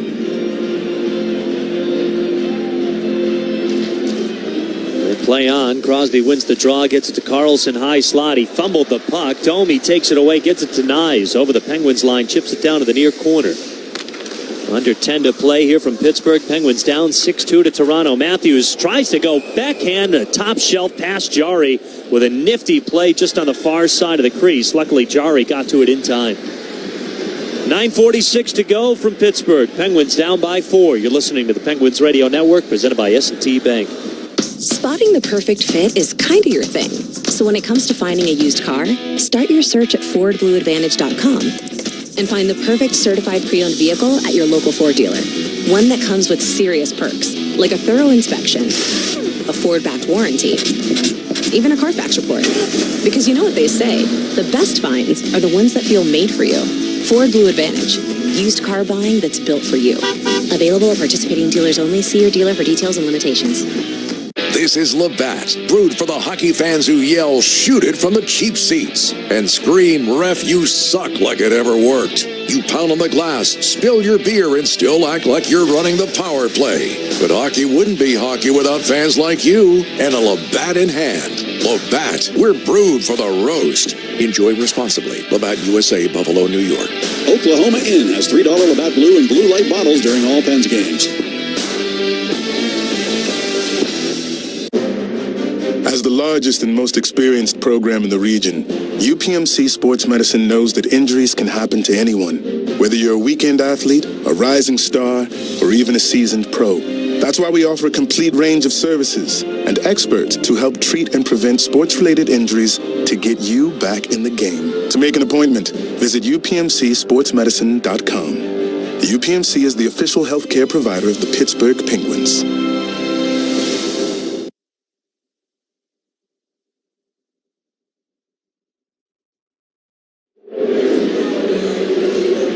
Penguins trailing the Maple Leafs 6-2 with 9:46 to go. Here from PPG Paints Arena, along with the old 2-9er Phil Bourque, I'm Joe Brand. Sidney Crosby got the Penguins back on the board with his 16th goal of the season, but then Austin Matthews answered with his 10th of the year to give Toronto back a 4-goal lead. Quick look at the out-of-town scoreboard with just under 10 minutes to go in regulation. The team that the Penguins play next, the Philadelphia Flyers, are up 4-3 in New Jersey against the Devils. Flyers are coming off a shootout victory over the New York Islanders. Don't forget the ending of that Penguins-Flyers game. There's a quick wrister from Connor Dewar at the near point that Hildeby saves. That was a dramatic ending. Yep. Well, it'll be quite the rematch. And Nola Chari has been skating with the team, but no reason to believe he'll be back for that game. But things got a little testy with he and Trevor Zegras towards the end of overtime in that game. I guess you also wait and see if you get any updated news on Justin Brazeau. Yeah. That'd be a welcome body to get back in the lineup. The Penguins still waiting for a couple of returns, and Chari, Brazeau, Ricard Raquel. We get a whistle blown here. 9:20 to go in regulation. Penguins down by 4. Hey, unleashing AI takes brain power and real power. From right here in Pittsburgh, EQT fuels the innovation, driving the next big play. EQT, unleashing America's energy future. And again, fans, you can save 30% off tickets to 4 upcoming weekend home games here at PPG Paints Arena with Cyber Weekend Savings. The offer is valid now until Monday, December 1st. 4 games in December, the 14th against Utah, the 21st against Montreal, the 10th against Calgary, the 17th of January against the Columbus Blue Jackets. A lot of big promotions that night. Use the code CYBER at PittsburghPenguins.com/cyber. Giveaways and Logan Cooley, Pittsburgh kid coming in town. Cooley with the first goal for the Utah Mammoth last night. And then did you see how the St. Louis Blues acknowledged Clayton Keller's loss before the game today? Classy touch as Mantha rips it wide of the net. Gave him the first star also. There's Novak loading and unloading, but exploded his stick on a one-timer in the near circle. And now the Leafs come the other way. Here's a bit of a 2-on-1. Dakota Joshua, but Erik Karlsson rips off the pass as he was looking for Bobby McMahon. Yeah, Bobby McMahon was on a clear-cut breakaway. He was not slowing down. 8:20 to go in regulation. Penguins trailing 6-2. Snapped up ahead to Crosby over the Leafs line. They'll chip it back as Toronto takes it back. Domi pitches it over to the neutral zone. Austin Matthews loses it to Erik Karlsson. He'll take it over the Leafs line, but Brian Rust well offside. He knew it. 8 minutes to go from Pittsburgh. Penguins down by 4. Looks like the Leafs are on their way. Have their second straight victory against the Pittsburgh Penguins. You know, I was looking at the wins that they have this year. Nashville, Rangers, Buffalo, Calgary, St. Louis, Columbus. See where I'm going here? Utah, Philly, and Pittsburgh. The only wins that they have this year are against teams that are out of the playoffs or in wild card spots. The only other one would be game number 1 for them, where they beat Montreal 5-2 at home. They did just lose to Montreal in Montreal 5-2. They got some big games coming up with Florida, Carolina, Montreal again, then Tampa. But again, it seems like the 2 games against the Penguins have just been convincing games for the Leafs. Yeah. Racing a 3-goal lead earlier this month with 4 goals in the third period. And then tonight, really controlling the entire momentum of this game. Well, go ahead. Definitely helps when you score your first goal on your first shot. Right. This one is kicked wide by Jari. 7:28 to go. Penguins down by 4. Toronto Maple Leafs have made the playoffs for 10 straight seasons. But in those 10 years, they've only won 2 series. Last time they went to the conference finals, 2002, when Pat Quinn was the head coach. They lost to Carolina in 6 games, and then Carolina went on and lost to Detroit for the Stanley Cup in 5 games. Think about the last time they won a Stanley Cup too, right, Joe? 58 years ago, 1967. Last time these 2 teams matched up, we were talking about it, how Penguins are in Toronto. So here's Blake Lizotte cruising through. He fires. Glove saved by Hildeby just off the end of his leather. Well, if anybody deserves a goal tonight, it's that guy right there, 46 in black, Blake Lizotte. Sweep it to Nylander, who takes it over the Penguins line, slows down to the circle, rips a shot blocker save from Tristan Jarry. And when the Penguins were in Toronto taking on the Leafs, it was the day after Game 7 of the World Series where the Blue Jays lost to the LA Dodgers. Back-to-back games, 6 and 7, losing both in Toronto. It felt like a funeral. Yeah. As here's a turnover. Robertson, he scores. Picks the pocket of Matt Dumba. And from the top of the near circle, rips a wrister past Jarry. Might be the exclamation point for the Maple Leafs tonight. A 7-2 lead with less than 7 to play from Pittsburgh. How's that saying go, Joe? When it rains, it pours. It pours. Matt Dumba tries to make one extra move. Last man back. Tries to get it around Robertson, and Robertson just picks his pocket and wastes no time at all as he takes it right at a surprise Tristan Jarry, rips it right on the ice, 5-hole, 7-2 Leafs. So the Leafs have now matched their season high for goals in a game this year. Again, they scored 7 against the Predators on October 14th. And the Leafs fans are being heard here. Blue sweaters taking over most of PPG Paints Arena. Malkin from the near corner feeds Mantha, rips a shot sizzled wide. Over to the near point for Letang. He'll cut around above the near circle. High slot for Shea. Jumps off his stick. Got it to Mantha. Cruises the blue line. Now Letang going for a centering pass, looking for Novak. Kicked out of there. Penguins keep it alive over to the far side. Shea in the high slot. Cruises in. Novak a one-timer and a diving save from Hildeby. Shea in the high slot again. Mantha above the near circle. Back to Shea. Over to the far point for Letang. Down to the corner, Malkin. Another centering pass. Novak kicks it high and wide as it skims the netting. With 5:42, and Malkin and Lawton going at it in the near corner. Lawton pushing Malkin into the boards, and both of them had their sticks. They were kind of rowboating against each other. And now everyone gathers in the near corner of the Toronto zone. Yeah, this is absolutely frustration by Evgeny Malkin. And this really started in front of net with Malkin and Jake McCabe. They were just drilling each other with cross checks. And eventually, Scott Lawton saw what was going on between Malkin and McCabe and came over and gave Gino a couple of shots. And back and forth they went. And now it's Anthony Mantha and Jake McCabe. As It looks like they're bringing Lawton and Mantha to the boxes. I'm surprised if Gino skates here. I don't think he's going to. He's on his way to the sin bin also. So 2 Penguins in the box, 2 Leafs in the box now too, as Jake McCabe joins in. 5:42 to go from Pittsburgh. Penguins trailing Toronto 7-2. You're listening to the Penguins Radio Network, presented by S&T Bank. Johnny's on his couch. It's almost game time, and he's fiddling with the remote. He can't find the game.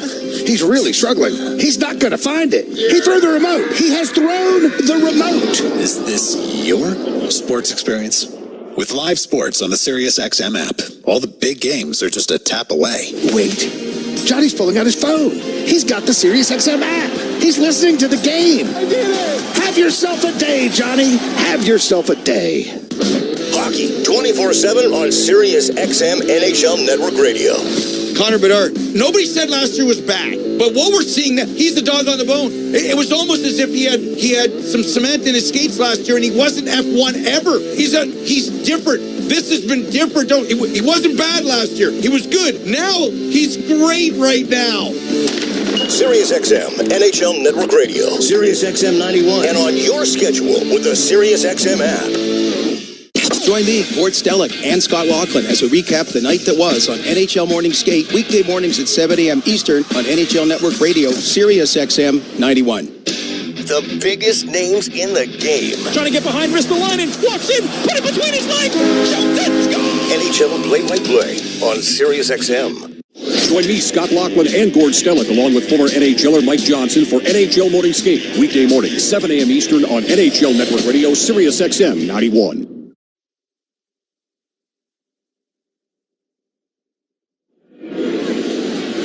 Each team with 2 guys in the box, but it'll be 5-on-5 still. The Penguins trail Toronto 7-2. There's 5:42 to go in regulation. If the Penguins do score in the final 5 minutes of regulation tonight or any night throughout the regular season, you win a free Big Mac. Once the clock strikes 5, Penguins score, you win a free Big Mac. Offer valid with purchase. All you have to do is download the Big Mac app. You get a free Big Mac with purchase 3 days after the Penguins score on the Big Mac attack. 2 goals for the Penguins tonight. A power play goal from Ben Kindle. Sidney Crosby with the other one.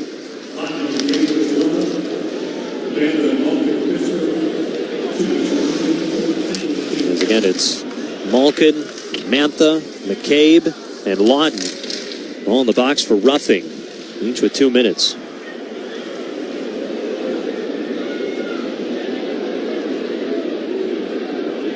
Now Philip Myers in between the rings of Toronto's zone. We'll get it over to Riley. Near side of the neutral zone. Chips it down to the Penguins' end. Ryan Graves plays it. Backhand chucks it up to the neutral zone. Connor Dewar fell down to the ice as Mermis in behind him was trying to clear the puck out. Dewar, the former Maple Leaf. As Toronto chips it down to the Penguins' end. Kevin Hayes flips it over to Matt Dumba. Near side, he'll play it up ahead to Brian Rust, who helps angle it into Toronto's zone with 4.5 to play here from Pittsburgh. On the boards, it's dropped down to the half wall. Matthews digs it out to Domi. He'll skate it up towards the Penguins and tries to get around Letang. Backhanded centering pass looking for Nyes. Ryan Shea broke that up. Crosby gets it to Rust. Back to Crosby. Snapped over to Hayes, just out of his reach, far circle.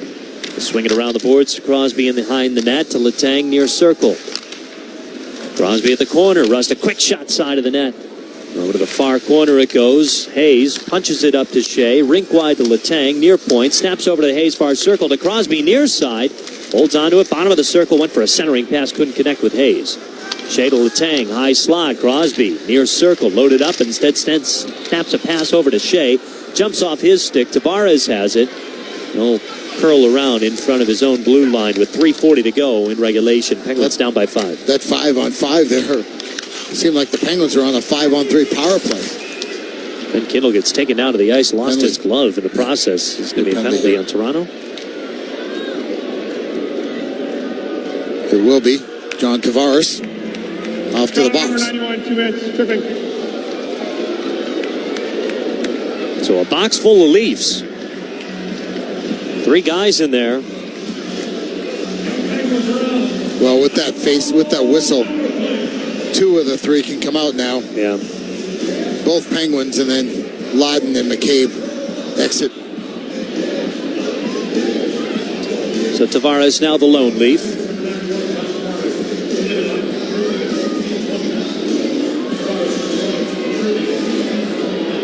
Well, Crosby's 641st career goal passes Dave Andreychuk, the 15th most all time. Up next, Shanny. Here's Malkin, near circle, rips a shot. Backhand attempt from Kindle. That's kicked out by Hildeby. Kindle tries to keep it alive along the far wall. Up to the point, it goes tumbling into the Penguin zone. Jari out of his net to play it.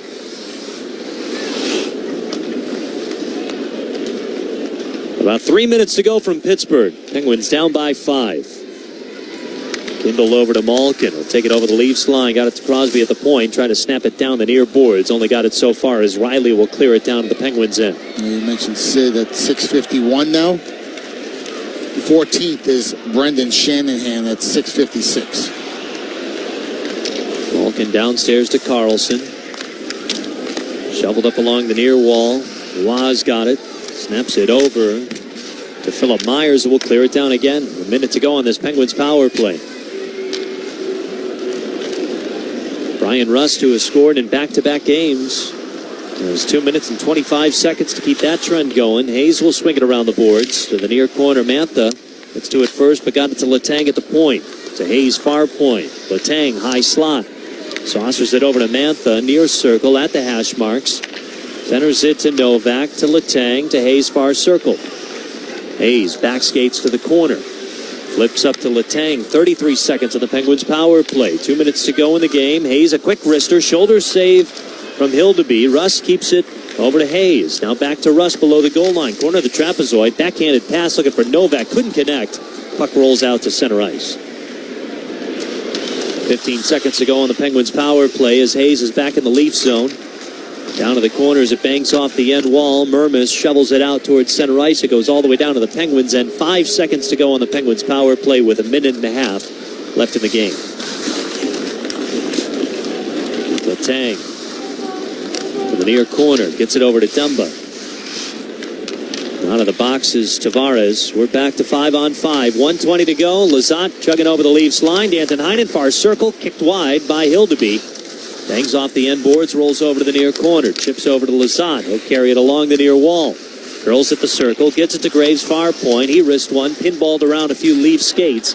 Lizotte keeps it alive at the far corner. What a workhorse with 62 seconds to go in this game. It's chipped off the glass out to the neutral zone. Graves paws it down, swats it over to the near side of the boards.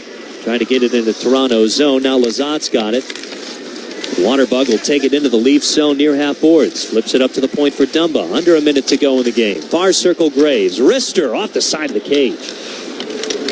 And behind the net, Connor Dewar shrugged into the boards by Lawton as Riley will kick it out towards center ice. It goes tumbling into the Penguins' end.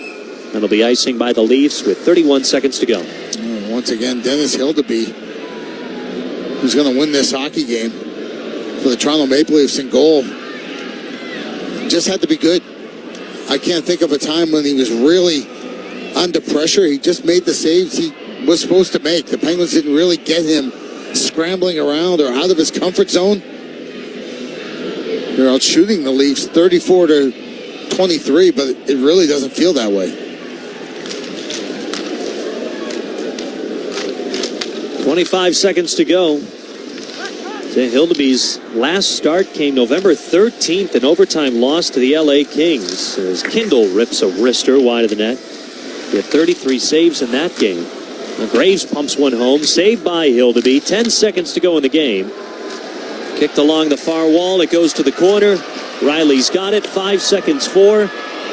Now to the Penguins zone it goes, and the Toronto Maple Leafs blow into Pittsburgh and put up a 7 spot on the Penguins. That's tied for the most goals that the Leafs have scored in a game this year. The Penguins unable to get the redemption game against the Leafs that they would have liked and split this back-to-back with a 5-goal loss. Oh, I certainly hope this isn't a setback for the Penguins as they won a couple games against Buffalo and Columbus.